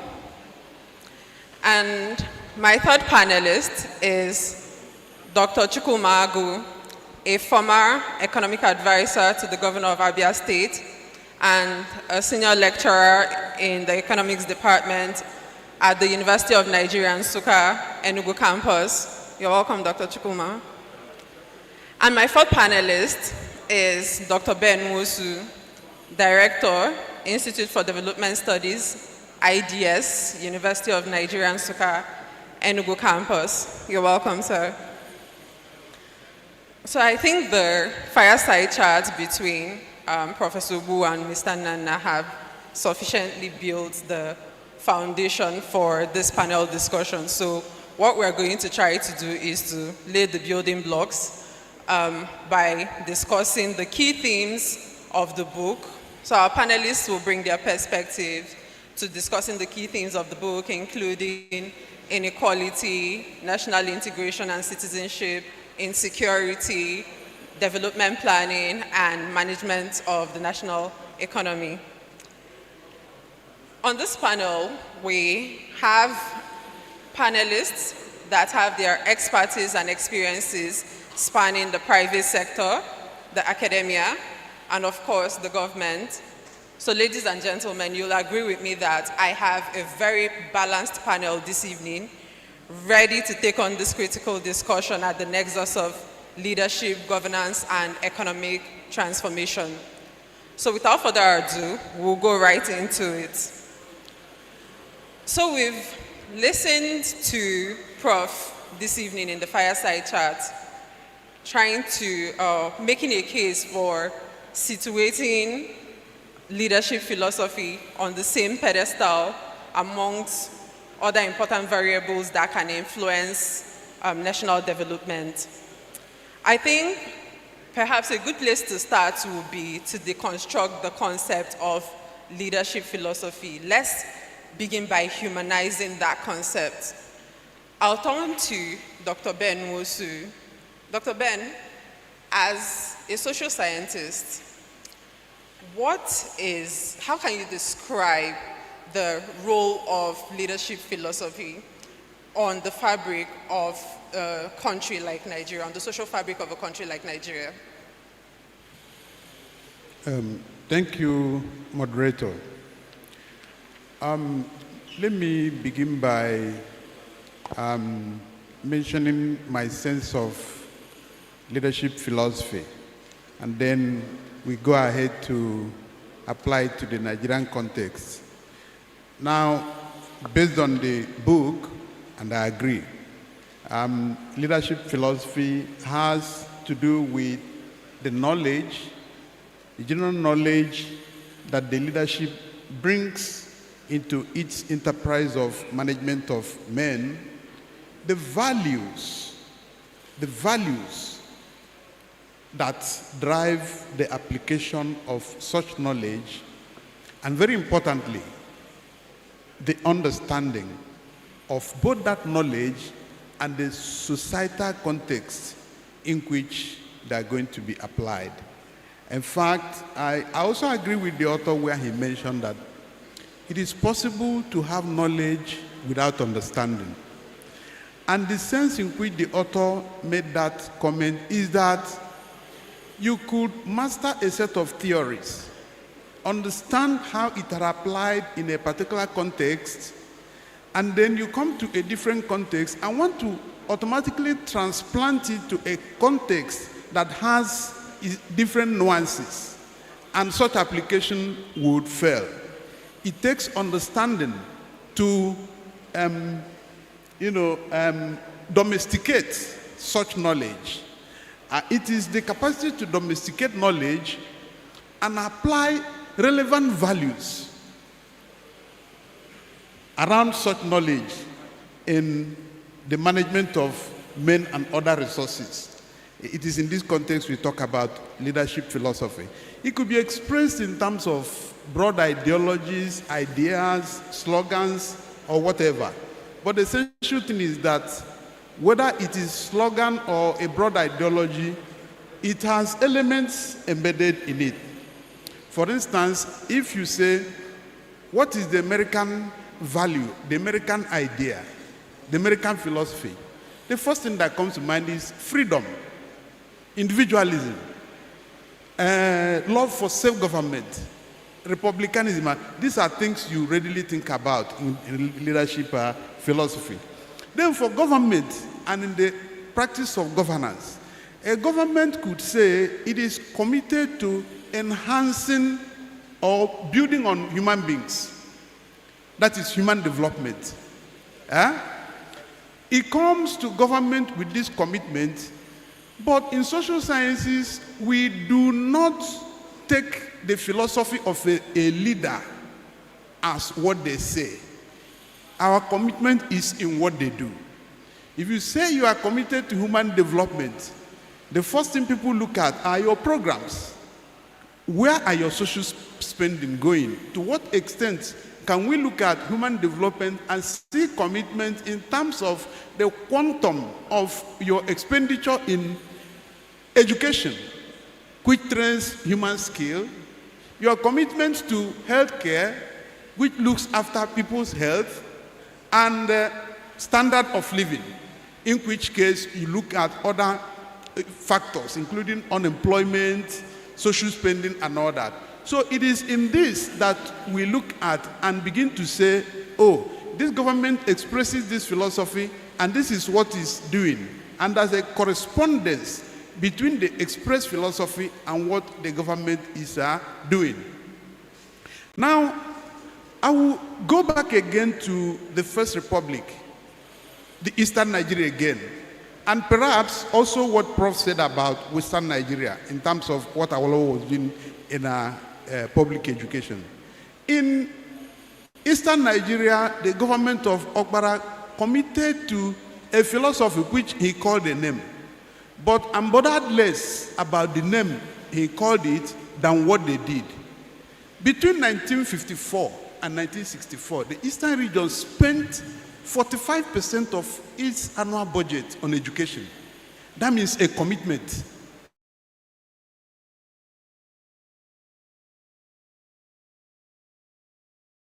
It had strong understanding that agriculture is the mainstay of the economy. It had strong commitment in building agriculture, in which case you look around, you see things like Obudu Cattle Ranch, and then you come around, there's something we used to see in our villages. It took someone who was close to the regime at the time to explain what it was. And that is what we call Efialose. That is the cows dedicated to idols, and we normally see them in the villages. I'm not sure that still there. That is a project of Okpara government of crossbreeding our local cows with hybrids. And the only way to make them survive locally here is by letting them stay for a long time within the environment. And the only way to do that was to tell people, without letting them know that government brought these cows, that these cows are dedicated to idols. So in villages, you see cows tied out, you wouldn't know it's government effort to acculturate, so acclimatize those cows rather, in order to survive. That becomes another commitment to agriculture. Perhaps I can talk in more modern times, if you look at what the government is doing. Well, I hear more of slogans than clear philosophy. But I'm more interested in looking at... Dr. Wosu, can you hold that thought? We'll come back to you to finish your thought. But thank you. You, in your response, at the beginning of your response, you alluded to how the knowledge of a leader, the values they bring, and the application can drive the organization of the society and management of resources. And that brings me to, it sort of re-echoes the sentiment that Prof presented on citizen engagement and the role of the people in power, the role they have played or failed to play in leading or misleading the citizens. And Prof really wasted no time at all in calling them out in page 17 from line 27. And I'll just quickly read. The elite and intellectuals need attitude adjustments. The same elite and the so-called intellectuals have misled the citizens to believe that a goat follows anyone carrying the palm frond, no questions asked, even when it might be your last supper. And I ask, are we now goats? Have we lost any discerning sense? Perhaps this would be a good point to turn to Chief Agolu. Chief Agolu, from your experience in grassroots development, how can we shift the collective mindset of citizens from this kind of thinking to a more progressive mindset that engenders active participation in nation building? Well, first of all, let me start by commending this book. I read this book, I started the book last year when I got a copy and he autographed it to me. And it's one of those practical development books that I've read, which I think that every policymaker should have as a pocket reference where they would flesh out to use in making policies. Because the core of development is about people. Every decision that is taken, every policy that is made is supposed to be made to enhance the lives of people. We are supposed to be counting how many jobs have been created. How many children have we increased their enrollment in school? That's how people's performances should be valued and evaluated in government. Every commissioner that left this place should have a copy of this book as a reference. Because if we're talking about tomorrow being here, this book summarized what every single policymaker in Nigeria should be doing to enhance the lives of the citizens. The core of development is anchored in two primary areas that actually create a multiplier effect on all other sectors. What are these two core areas in my definition? Provision of food, which is agriculture, and shelter, which is housing. Those two, as Prof described in his book, these are two aspects that give you dignity as a human being, that defines your essence as a living person, that gives you an understanding and makes you become a patriotic citizen. And which is why in our Constitution, provision of the welfare of the citizen, the property, protection of property and lives of people is the primary function of government.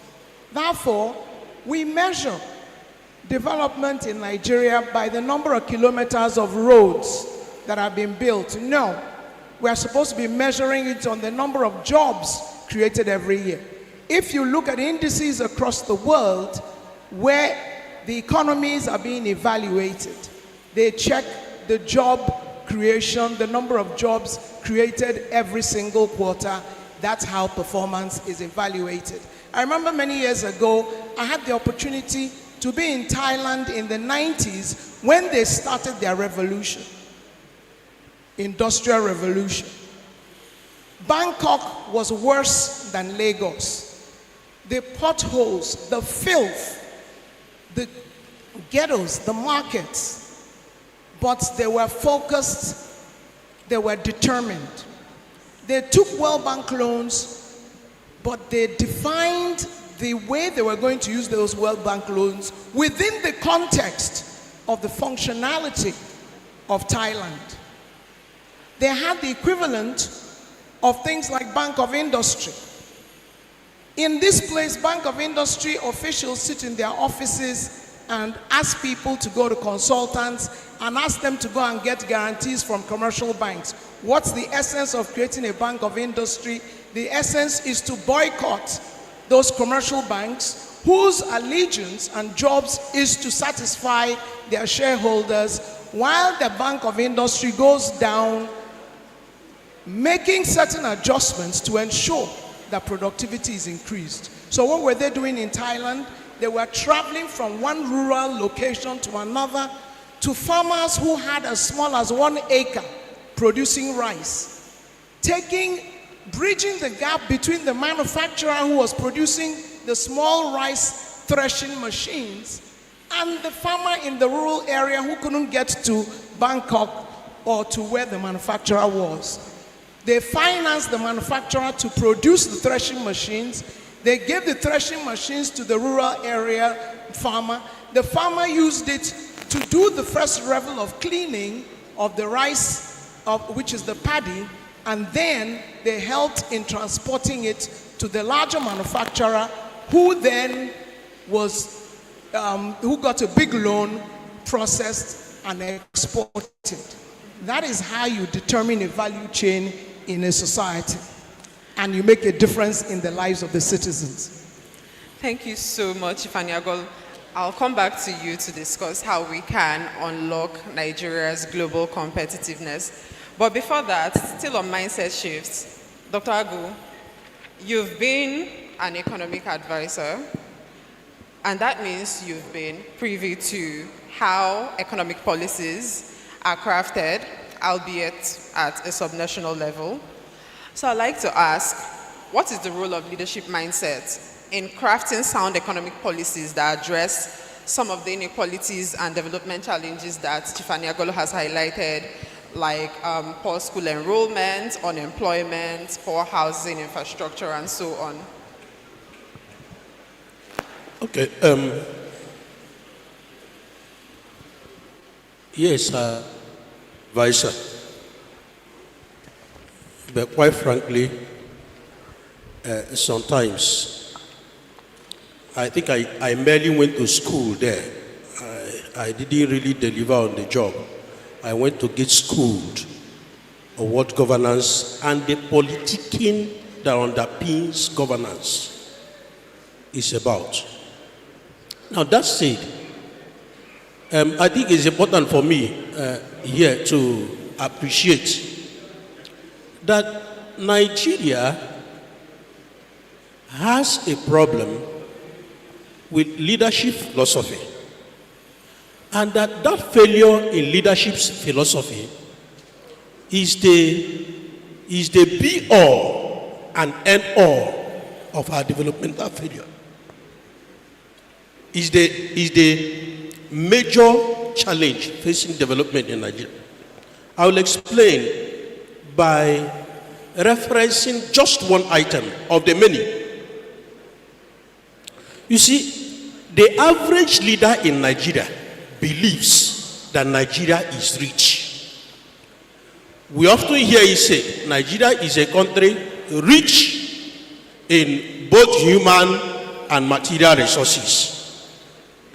Now, when you start from that premise, what it does to us is that it develops leaders who have the mindset of rich kids. You know, an average rich kid, he is ready to drive a Porsche, without earning the money. Somebody else earns the money, but he spends it. So Nigeria has a leadership philosophical framework that gets the man who is in leadership thinking that Nigeria is rich. What has that done to us?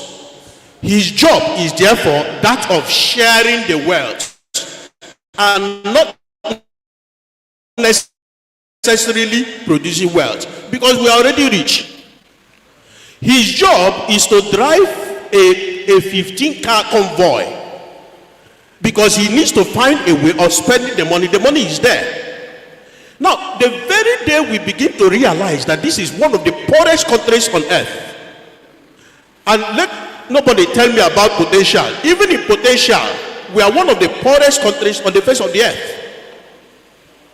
Now, until we begin to appreciate the implication of the poverty that Nigeria is in, both in human and material resources, we will not really sit up to start development philosophy. Now, when we talk about our oil, usually it is our maximum of 2 million barrels oil per day, isn't it? Even if we sell that oil at $100 per barrel, that's $200 million per day. $200 million per day that you share among 230 million people. Everybody gets less than $1 a day. And anybody who is standing on less than $1 a day is still poor by any measure. Now, there is no other resource in Nigeria that we have been able to actually find out exactly how much we have of it. So you can't begin to thrive on unmeasured resources. So we really have an issue to begin to understand that we are a poor country, and being a poor country, we need to create wealth.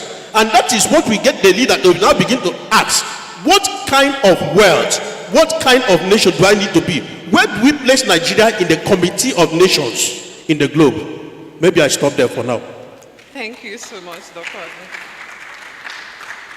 So the frustrations that you've expressed, Dr. Ogbu, with some leaders coming with their own agenda to enrich themselves, the disconnect between that and the inequalities that Chief Aniagolo has mentioned is symptomatic of the lack of a shared vision between the government and the governed. So, Dr. Rama, as someone who is deeply involved in the management of Enugu State's economy, I'd like to ask you this question. Can development planning thrive in the absence of a cohesive vision in the future? All right, thank you. I know we're short of time, but I can't actually continue without appreciating our professor, who happened to be my mentor, Professor Osita Ogbu, for actually bringing this mind-setting book to us. Just as the first discussant, I've read the book, and I'm encouraging people, both those who are in public servants and even those at the private sector, to go through the book from the chapter 1 to chapter 13. At the beginning, you see a place where they said there may be repetition, but as I was reading through the book, every chapter gives you a new idea. So I must appreciate him for that. Then, coming to your question, I think the question I've been asked is a straightforward one that has an answer on its own. But to clear the benefit of doubt, please, we are talking about national cohesion, okay, where we have a shared vision. What is it? What do we mean by national cohesion? It's a situation where people from diverse backgrounds, both religion, ethnic, and social differences, see themselves as one, where there is unity of purpose, where there is understanding, where everybody feels belonged. This is what we call social cohesion. And the question is, can there be a sustainable growth without social cohesion? The answer is clear. We've seen the practical aspect in Nigeria, what the issue of Boko Haram has done to our economic growth and development, what the issue of sit at home in the southeastern part has done to economic growth in Enugu State. Now, but to put it clearer, it is not only in Nigeria, it's not only in Africa, it's a global phenomenon. And it is a general belief that there cannot be a sustainable economic growth and development without social cohesion. And because of this, a publication by Italy in 2006 actually identified this as a critical factor of economic growth and development. The same thing, the European Union, in their publication of 2018, identified social cohesion as a critical factor for economic development. I think it's because of the importance of social cohesion in economic development that the UN, the United Nations, in their 2030 agenda, actually included social cohesion as one of the critical factors to be considered when you're talking about economic development.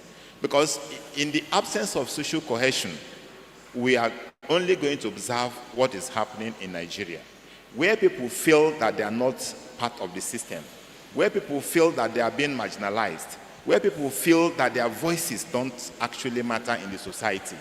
What they would do is to do everything possible within their means to distort whatever plan you have, whatever growth strategy that you are implementing. You are going to see people distorting it, just as we are observing practically in Nigeria, in the case of Boko Haram, in the case of people agitating for Biafra independence. All these things are results of lack of social cohesion in Nigeria.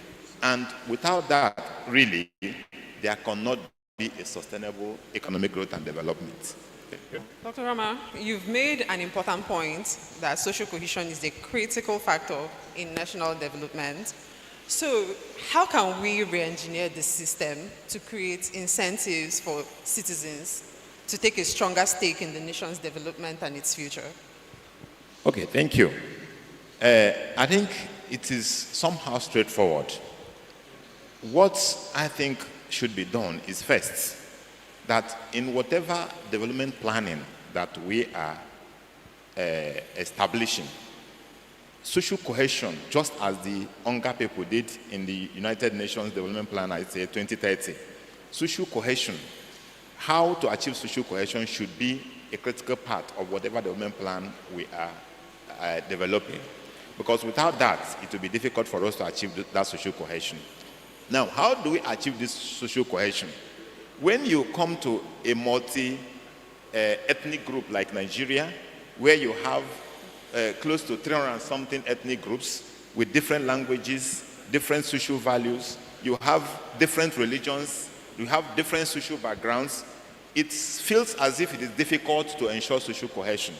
But it is not.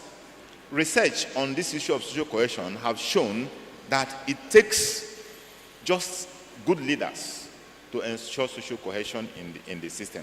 Just as we are observing in Enugu State now, for the last 2 years now, you've seen there's peace and relative peace and tranquility in Enugu State. Not minding the political group, not minding the social group. There was a forum that we're in yesterday, and I was surprised to see how somebody who is a high-ranking APC member was hailing the work of His Excellency, Barrister Dr. Peter Ndubisimba, and is a member of Enugu State. What is it telling you? It's telling you that ensuring social cohesion only takes a leader who is willing to carry everybody along. A leader who is not there for his own selfish purpose. A leader who did not enter there and start picking that, oh, for you to be my Commissioner of Finance, you must have been a PDP member because I'm a PDP.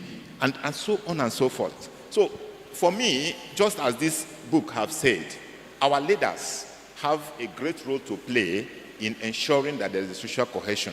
Let's integrate social cohesion as one of the programs that we have whenever we are discussing development. We put it as a key. Permit me to let you know that there have been series of research on this issue. In economics, there's something we call bilateral causation. There have been a discussion on whether social cohesion influences economic growth, or is economic growth that influences social causation. That is the story of chicken and egg, which one should come first. But it's been concluded that it is social cohesion that brings about, let me say not brings about, but it's social cohesion that should be a part of sustainable economic growth. That sustainable economic growth in itself cannot ensure social cohesion. But social cohesion can contribute significantly to sustainable economic growth. Thank you. Thank you so much, Dr. Rama. You've made a very important recommendation on inserting social cohesion in every development conversation. Now let's pivot from, so we've established the role of the leadership mindset we've established that it is crucial in national development. So let's pivot to the structural adjustments that Nigeria and Africa needs to make to catch up in the race for development. A poignant question that this book seeks to address is, why is Nigeria and indeed Africa not developing? Despite our abundant resources, we've not developed at the same pace as countries like South Korea, Malaysia, Singapore, that were in the same development state, or even worse off in the 1950s and 60s. And I'd just like for us to spend the next few minutes unpacking the contributing factors to this disparity and what the adjustments are that need to be made for us to catch up, if we're ever going to catch up. So, Dr. Ogbu, My next question is for you. The book highlights that inclusive growth has remained elusive despite periods of growth rates between 6 to 7%, with the IMF recommendation for several years being 6% growth for Nigeria. So my question really is, why do you think GDP growth alone hasn't resulted in meaningful development? Okay, I think you're asking me to analyze the Nigerian economy. And first, let me say, you see, when we discuss the Nigerian economy and people reference the IMF and the World Bank, I feel sad. The IMF and the World Bank are not friends of development.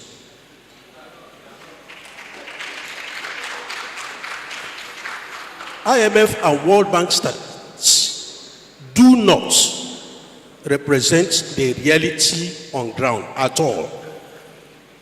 IMF and World Bank projections most often are done in boardrooms, not from where the people are.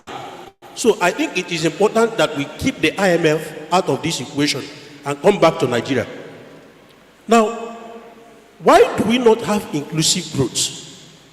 You will remember that under Jonathan, the second tenure of Obasanjo, and then partly into the Yar'Adua and Jonathan era, Nigeria grew at an average of 6 to 7% per annum. Now, while that is historically high, it is still far below what is required to pull the people out of poverty. But then APC happened to Nigeria afterwards. And the moment APC happened to Nigeria, the little gains we had between 2007 or thereabout, and 2004 and 2014 got wiped out. But even within the period that we were having growth, the issue was this: which sectors were driving those growths? They were basically the oil sector, telecom sector, and the finance sector. Now, you will notice that these sectors do not have the capacity for broad-based employment. They have capacity to return values to shareholders, but not capacity for broad-based employment. So they could only employ as much as they could. I mean, the banking sector, how many people can work there? How many people can work in telecoms? How many people can work in the oil sector?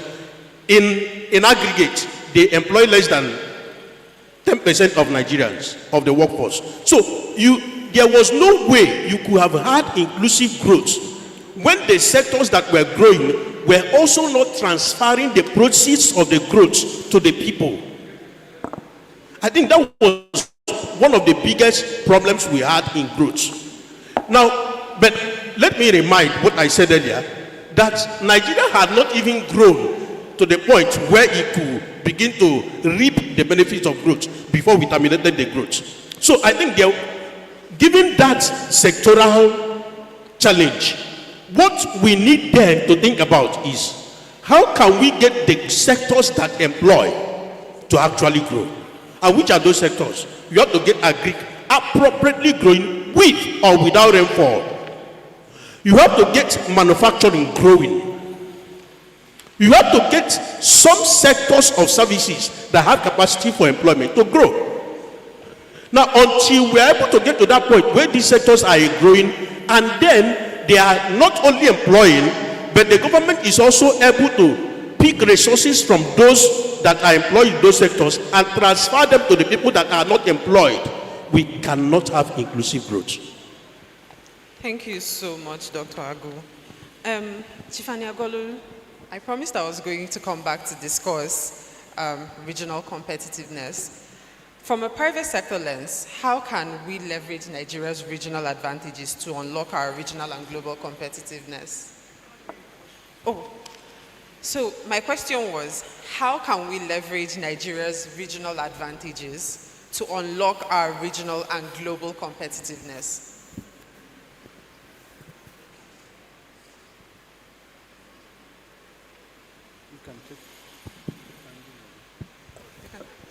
Okay, I think it's on. Okay. Well, thank you very much. I think that's, first of all, the issue of shared vision that Professor talked about. In a diverse country like Nigeria, where there are different religions, different ethnic groups, but in our groupings, regionally, we have some level of homogeneity. For instance, the Southeast, everybody in the Southeast is Igbo. What it means is that the leaders in the Southeast can have a shared vision. And what is that vision? That vision could be to industrialize the entire Southeast. If the 5 Southeast governors come together and make industrialization of the Southeast their shared vision, what it means is that they are going to be working jointly on projects that will drive the region to industrialization and take on the areas where we have comparative advantage.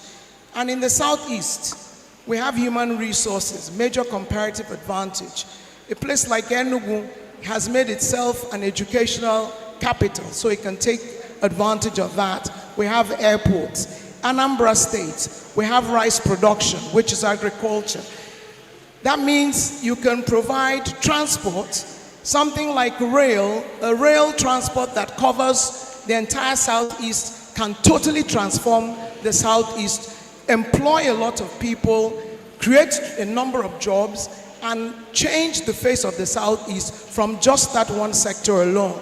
So what it means with this shared vision is that they have to buy into, each of the 5 states would have to buy into the same vision, and every policy they make would work towards providing the citizens with all those policies. It's very important that sectoral development happens in the Southeast, for instance. The West has a document, the Southwest, where irrespective of the political party you emerge from, you buy into that particular document and provide the services to the citizens based on that shared vision where they see the Southwest in the next few years. That sort of document needs to be produced in the Southeast so that every single state will work towards that.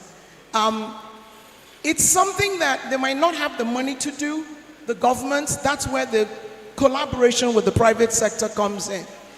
Almost every country now providing infrastructure, what they do is they collaborate in a public-private partnership with the private sector and then dedicate most of their money to education, because for education it's very important that education is made available to everybody, because the benefit of brilliance or advantages to any state could be coming from a child or children from very poor homes.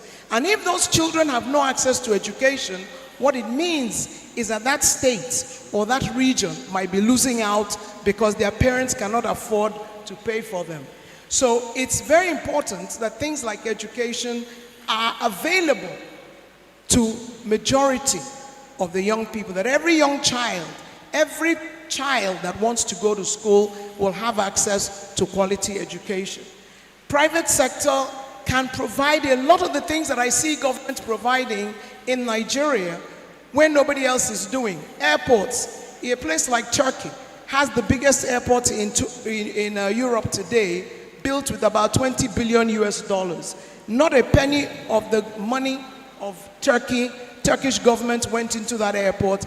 Every penny came from the private sector, and now the government is also sharing in the profits coming out from the airport, which means they can now use it to dedicate to other sectors which are the public.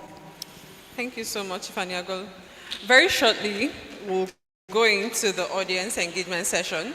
So if you have questions, please prepare your questions, and we'll come back to you shortly.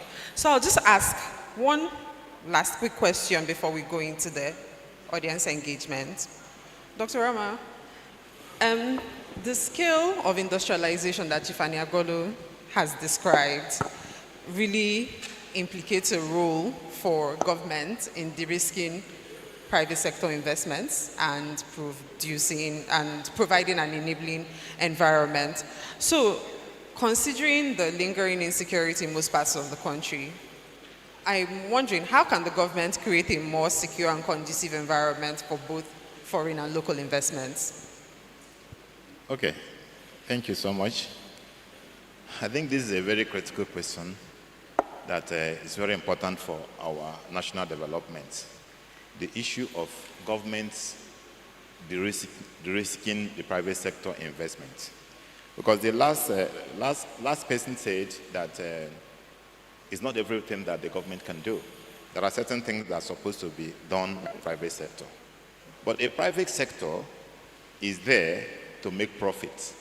Will not go and invest his money in a place where he's not sure of even getting the capital back, talk more of the profits. And that is where the government comes in.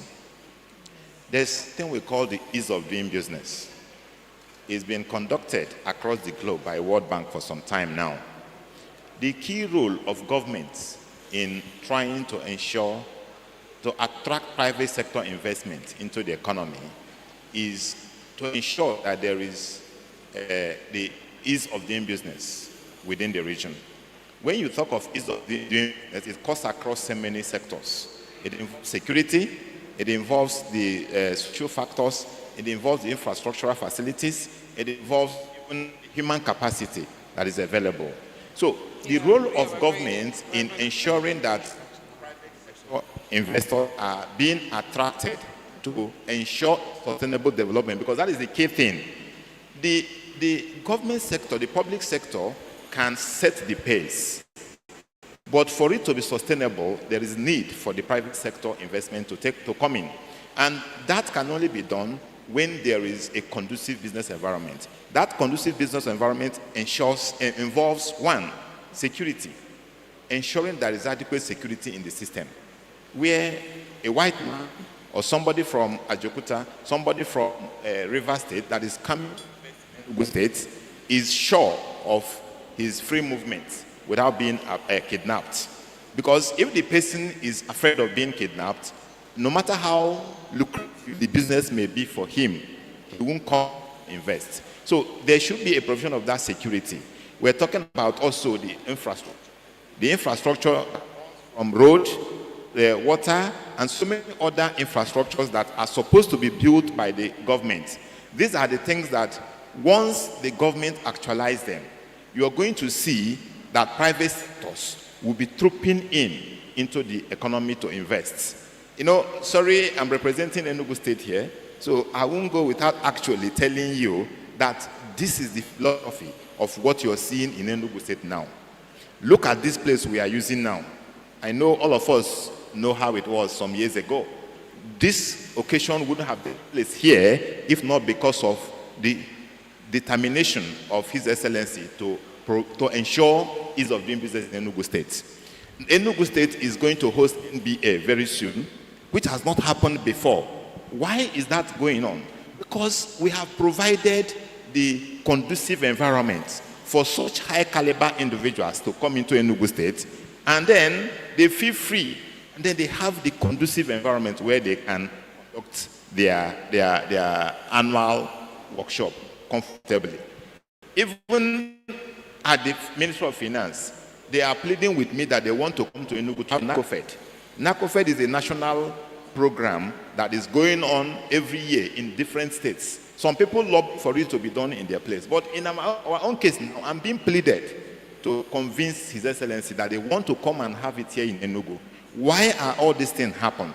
The government has started doing their own part, which is providing conducive environments. That conducive environment is what it means by de-risking the private sector investors. And they are willing. I'm an economist, and I'm telling you that private investors are willing. We have our people in diaspora who are willing to come and invest, bring back their money. But fear of insecurity of both their lives and their property is preventing them from coming in. So once the government provides that ease of doing business, conducive business environment, you see that private sectors will float in to invest. Thank you so much. Thank you so much, Dr. Rama. We've had very robust discussions this evening. And just before we go into the audience engagement, I'll ask Dr. Musu one last question. So if this evening's discussion were a jigsaw puzzle, I think we've almost successfully coupled all the parts, except one missing piece. And that last piece of the puzzle lies with the academia. In most first world countries, the academia represents an incubation ground for the knowledge, values, and ethos that birth leadership philosophies.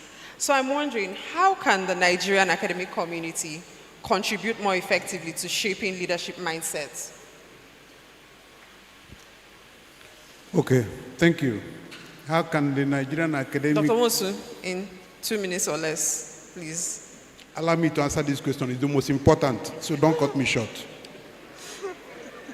How can the mindset be shifted? That's why we are here, and you are giving me 2 minutes. It's not possible now.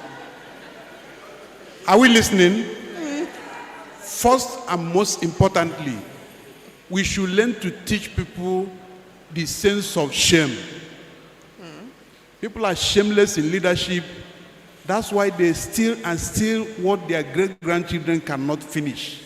Sense of shame is very important.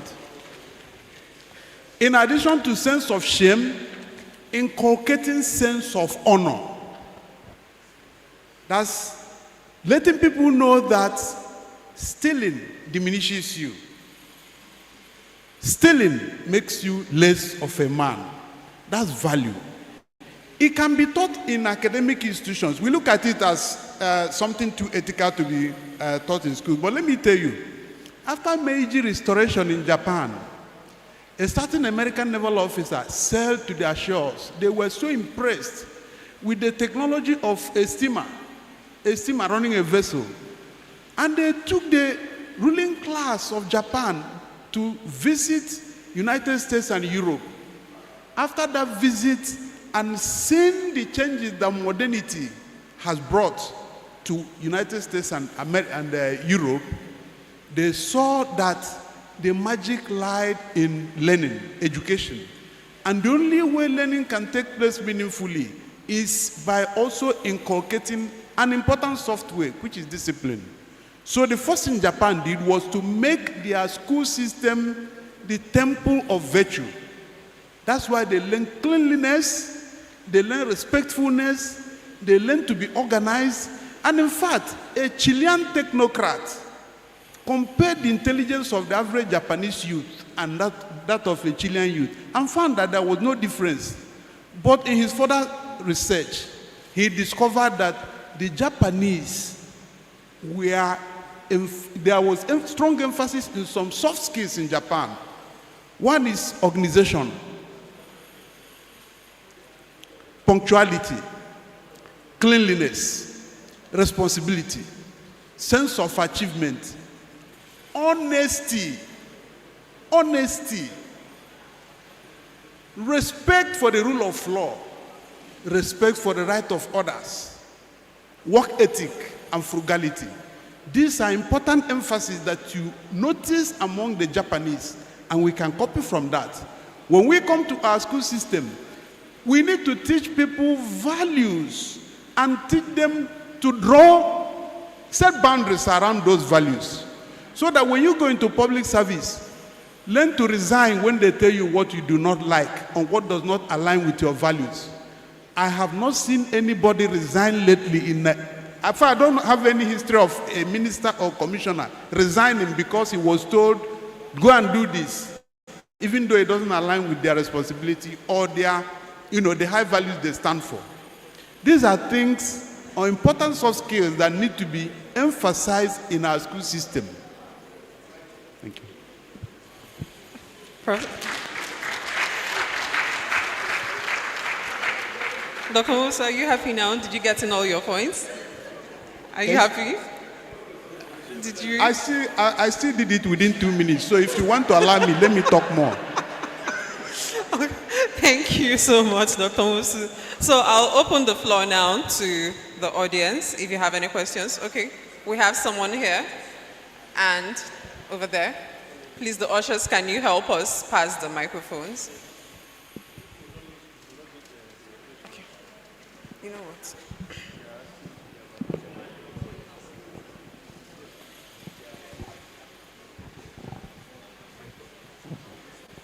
Oh, yours has a problem. And was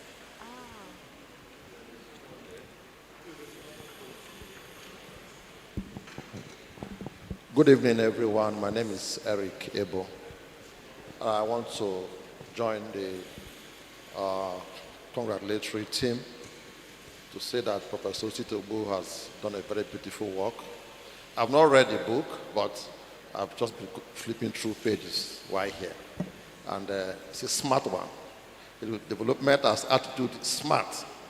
And the little I've gone through the book is very easy to communicate and understand. So kudos to Professor Ogbu.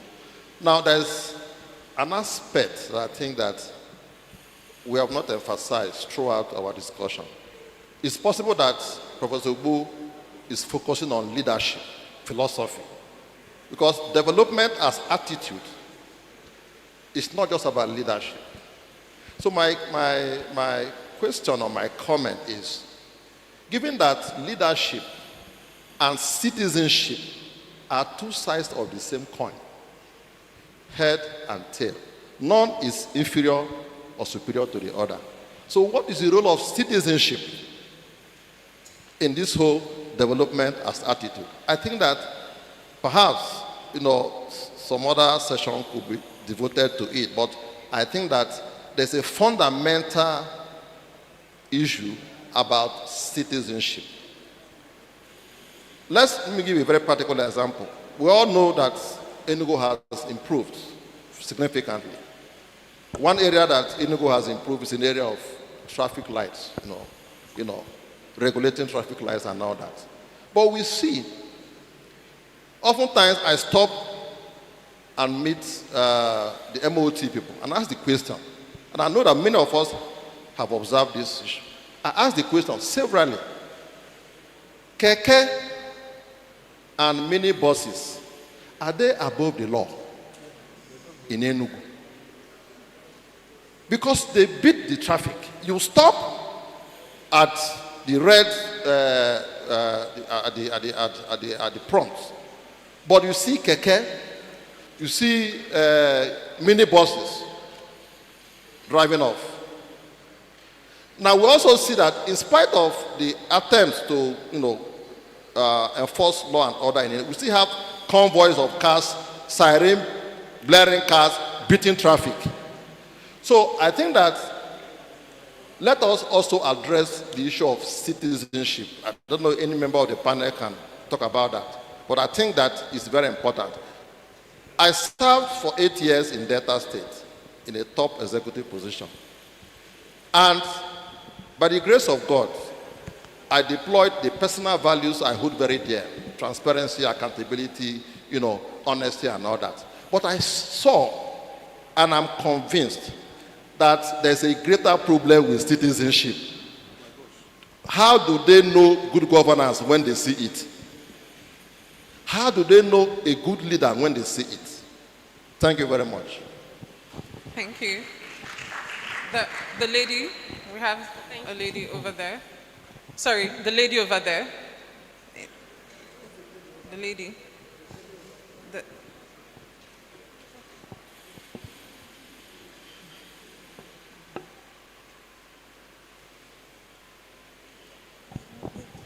Good evening, everybody. I seek your kind permission to stand on the already existing protocol.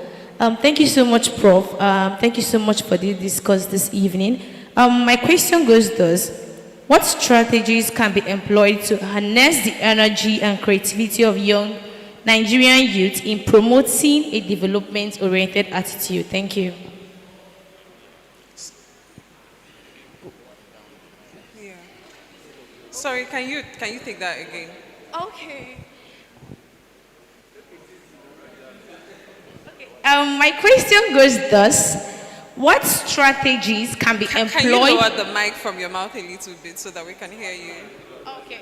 Yeah. What strategies can be employed to harness the energy and creativity of Nigerian youth in promoting development-oriented attitude? Thank you.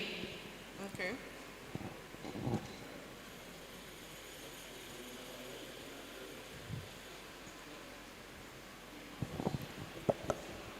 Good evening, audience.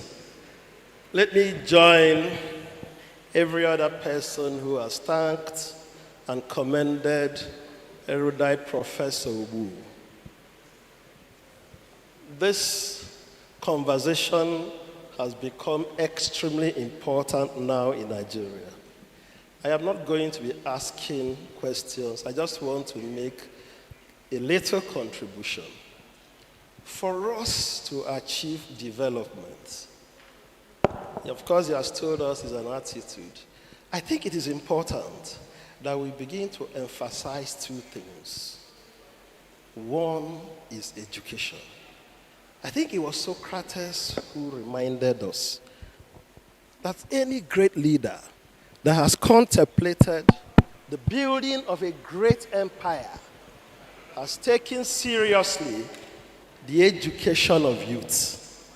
And talking about the education of youth, he was talking about affordable and qualitative education. Affordable and qualitative education. A whole lot of people have gone to schools, got education, but known next to nothing. It is important that we begin to seek affordable and qualitative education. Education, education, education. The second thing I want to point out is how do we begin to create, develop, and deepen sense of nationhood? Sense of nation. Sense of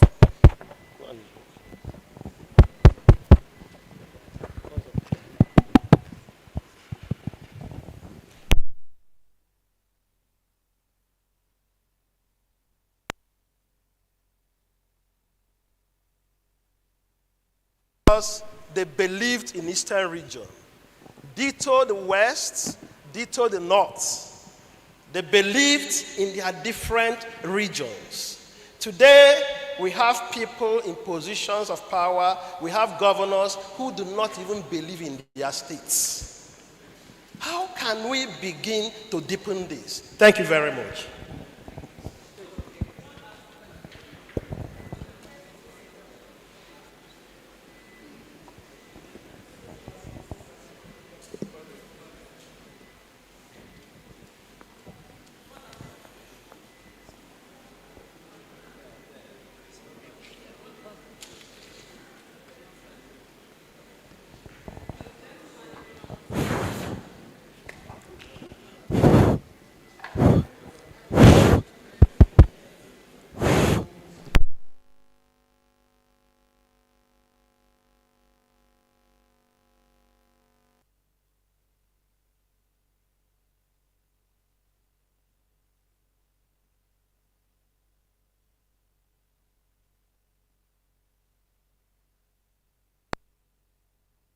Name. My question revolves around the issue of regional integration. As our sister, Chief Adagolu mentioned, because I know that with regional integration, we can achieve much more. For instance, about 4 years ago, I was in Ondo State. In Ondo, they even have a Ministry of Regional Integration as a ministry. So I'm asking, what is holding us back from getting that actualized?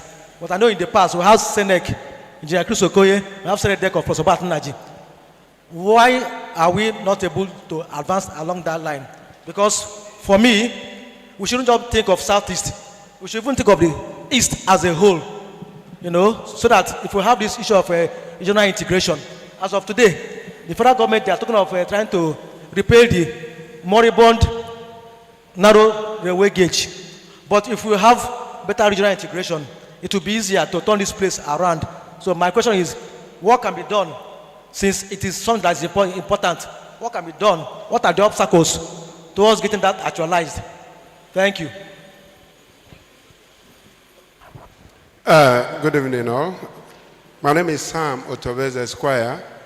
Please, I'm not an economist, but as a social scientist, I want some help. When I hear that taking IMF loan is bad and the anti-development, I don't seem to understand. So I'm seeking an understanding. Because in my mind, it is the attitude of those who take the loan, the leaders, that is bad, not the loan itself. And it's often said, and I'm sure it must have been said here, that your attitude will determine your altitude.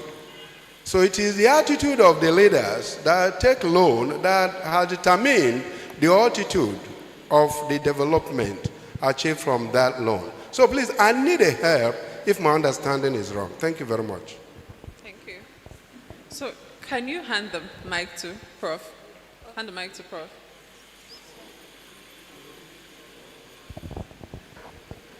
I wonder.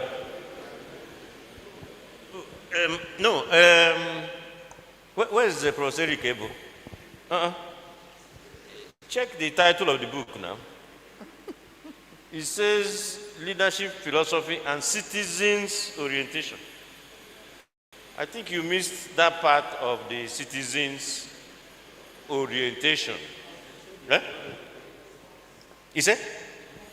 Yes. So the first chapter of the book, because I think the reason why I wanted to make this comment is that if you listen to the discussion I was having with Nana, where we were talking about what poverty does to cognition and decision making, then you begin to appreciate why the behavior you saw, some of the things you see happen. They are not normal.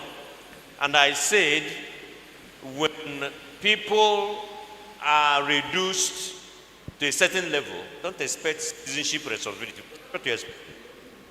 You are expecting them to be true citizens. But I'm saying, in reality, you can't. So, but the other point is that leadership and citizenship are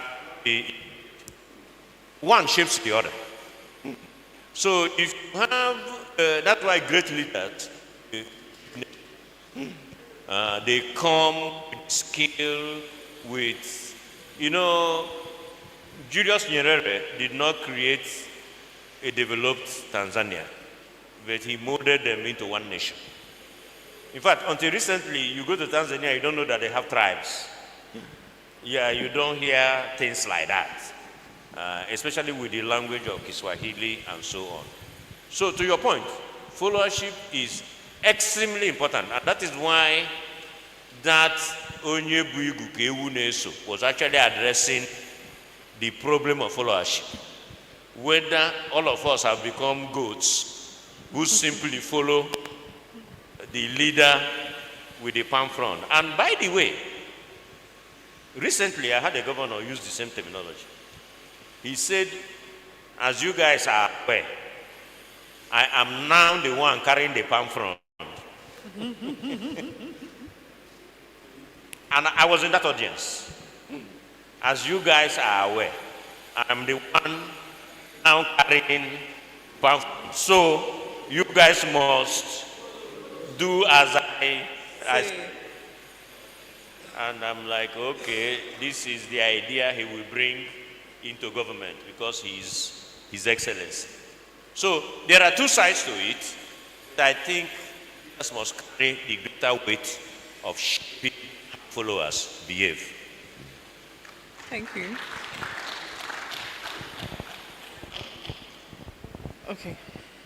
Okay, thank you.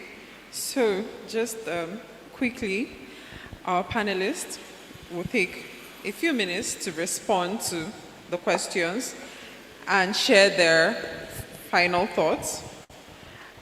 So as you answer the questions, I want you to consider one last question and share your final thought on this. So what mindset shift do you believe is crucial for transforming the development trajectory of Nigeria? What mindset shift do you think is crucial in transforming development trajectory of Nigeria? What mindset shift, yes, is crucial in transforming the economic trajectory of Nigeria? If I understand you well, it is what attitude shift Yes. is necessary to transform Nigeria's development. Just like it's been said, it's a two-way thing, an attitude shift in which a leader sees leadership as service to the people, and people see leadership as service to them, develop capacity to ask questions, develop capacity to demand accountability, and leaders, like Prof said here, develop toleration. Toleration is essential for the success of leadership. And he mentioned another important thing, institutional forbearance, where a leader is capable of using his power to punish those who have very harshly demanded accountability.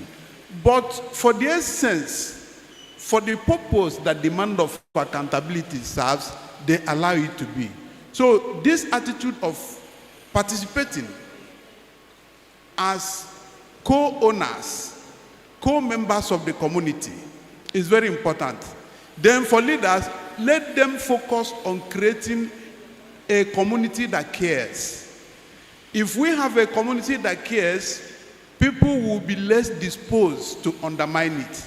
And what I mean by that is, if people see that a system serves them well, and it matters to the system that they are unemployed, it matters to the system that they don't have food to eat, it matters to the system that they need infrastructure, and the system takes proactive steps in solving these problems, even if it doesn't completely address them. When people develop this consciousness that the state or government is playing this role in their life, then there will be a corresponding transformation on their part to serve the system as co-owners. I think this is a mutual attitude shift that could change leadership as well as citizenship. Thank you so much, Dr. Musu. Please, can you pass the mic to Dr. Ogbu? Dr. Ogbu, so your final thought, and then can you also address the question about IMF that was asked? Okay, thank you very much. Now, please let me make it clear. We didn't say IMF loans are bad. What I said was the IMF and the World Bank are not friends of development. Definitely not friends of developing countries of the sort that we are. Now, please, in order to appreciate that, you also have to understand why they were set up. They were never set up for development. It was in the process of institutional redefinement, trying to remain relevant after their jobs were done, that they pushed on poor developing countries. You will notice there is no developed country that pays attention to IMF and World Bank, only poor countries. And we can sit down here to chronicle how much they have brought distortions into the developmental process in Nigeria. I can give you several ways wherein it has become almost impossible for us to develop on account of interventions that are not supposed to be.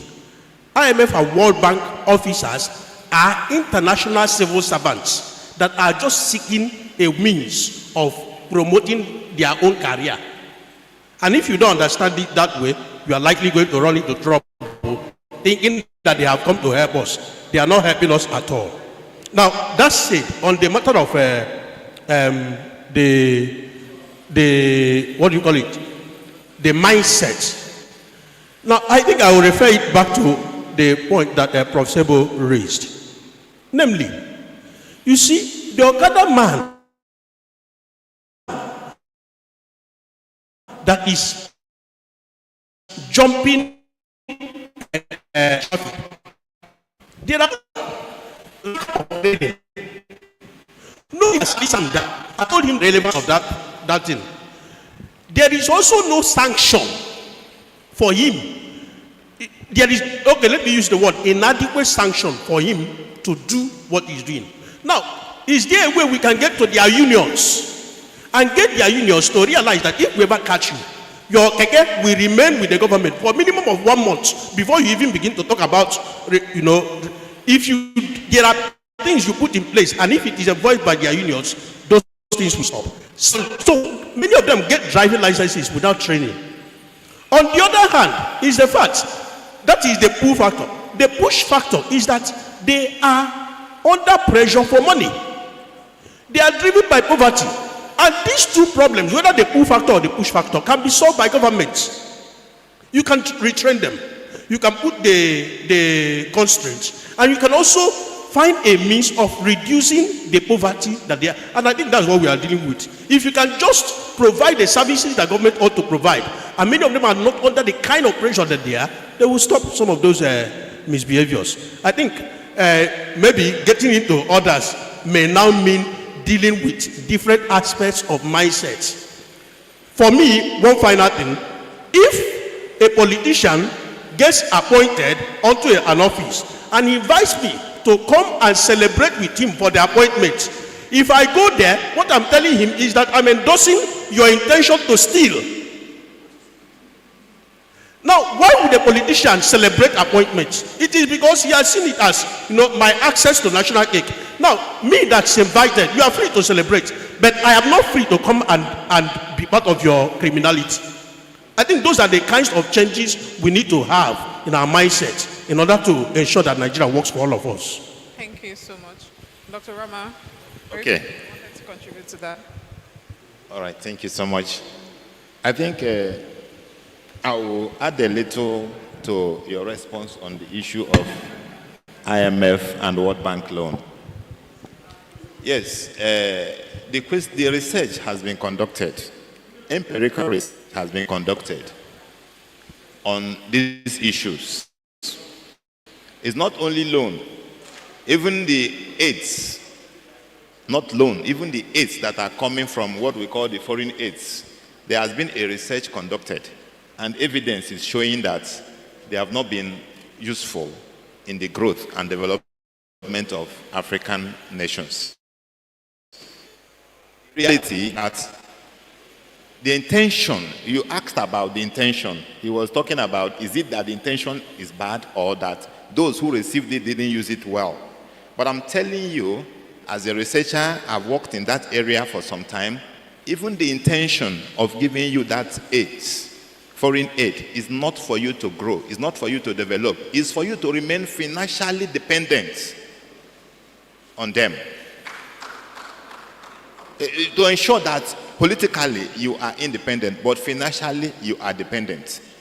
There was a day I asked a question when we went to UK for our Commonwealth. I was sponsored by Commonwealth for my PhD. And there's a question I asked them. This scholarship, Commonwealth scholarship, is it meant for African development or is it a brain drain? It was difficult for them to answer it because for me, yes, I benefited from it, but I see it as a brain drain. So we should be careful with most of these Western elusive supports, whether it comes in form of aids, whether it comes in form of loan or even a grant. It will be difficult. It's difficult for us to understand what they mean. Their intention is to make us financially dependent on them. It's not actually for us to grow. If the Western world actually are happy when other countries are growing, I want somebody to clarify to me, why are they not happy with China? That China is growing and is making them very sad. So that is maybe is a point for another day, but this is just for me to support what he has said. Yes, please. With all due respect to Honorable Commissioner, I totally differ on this matter. Development is a very difficult thing to achieve. When you go and see how the Asian tigers worked hard, day in, day out, the sacrifices that public officials had to make, their leaders, you'll understand that Nigeria has not gotten serious about development.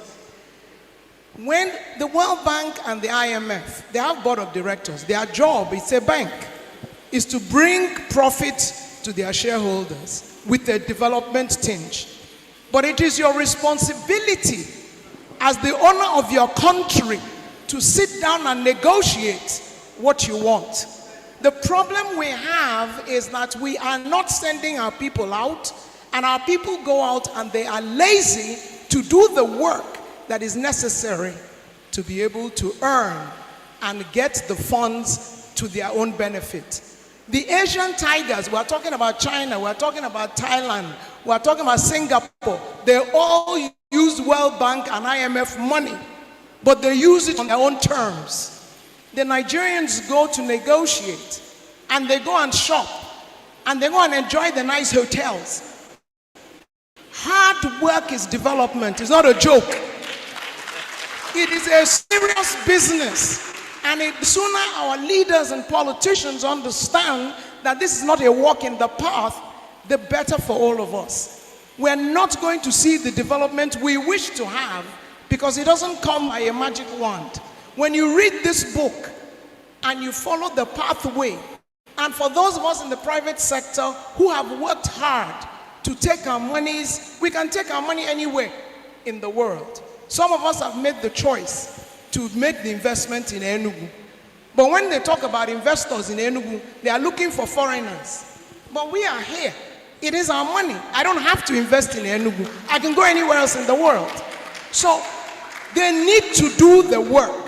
And that work, when you do it, you will find that you can actually use the World Bank money, IMF money, European Union money, because they are looking for where they will get returns.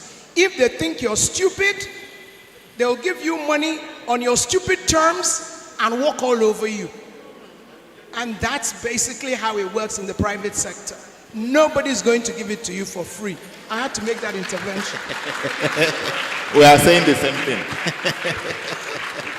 Thank you so much, Tiffany Ogbu, for that rebuttal.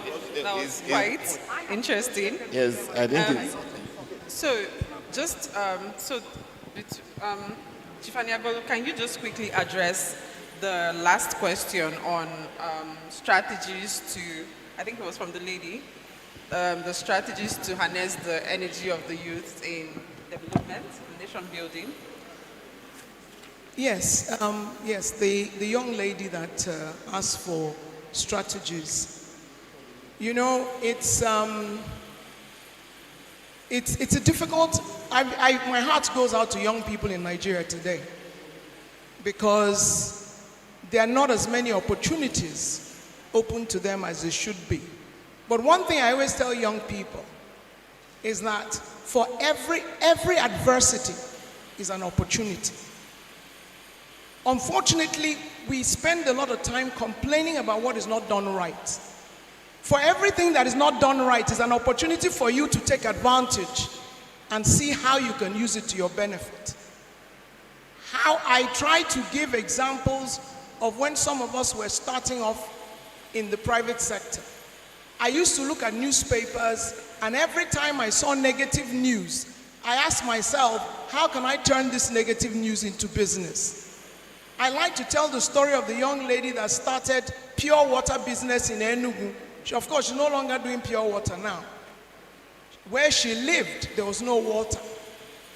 And what she did was to figure out if they're paying so much money to these, the houses who were pushing and selling water on from jerry cans, which they couldn't drink. Is it possible for her to make this water drinkable and sell it? That's how the whole pure water came about. And she had spoken to us. Then I was advisor to the government, and I was working with them on United Nations funds.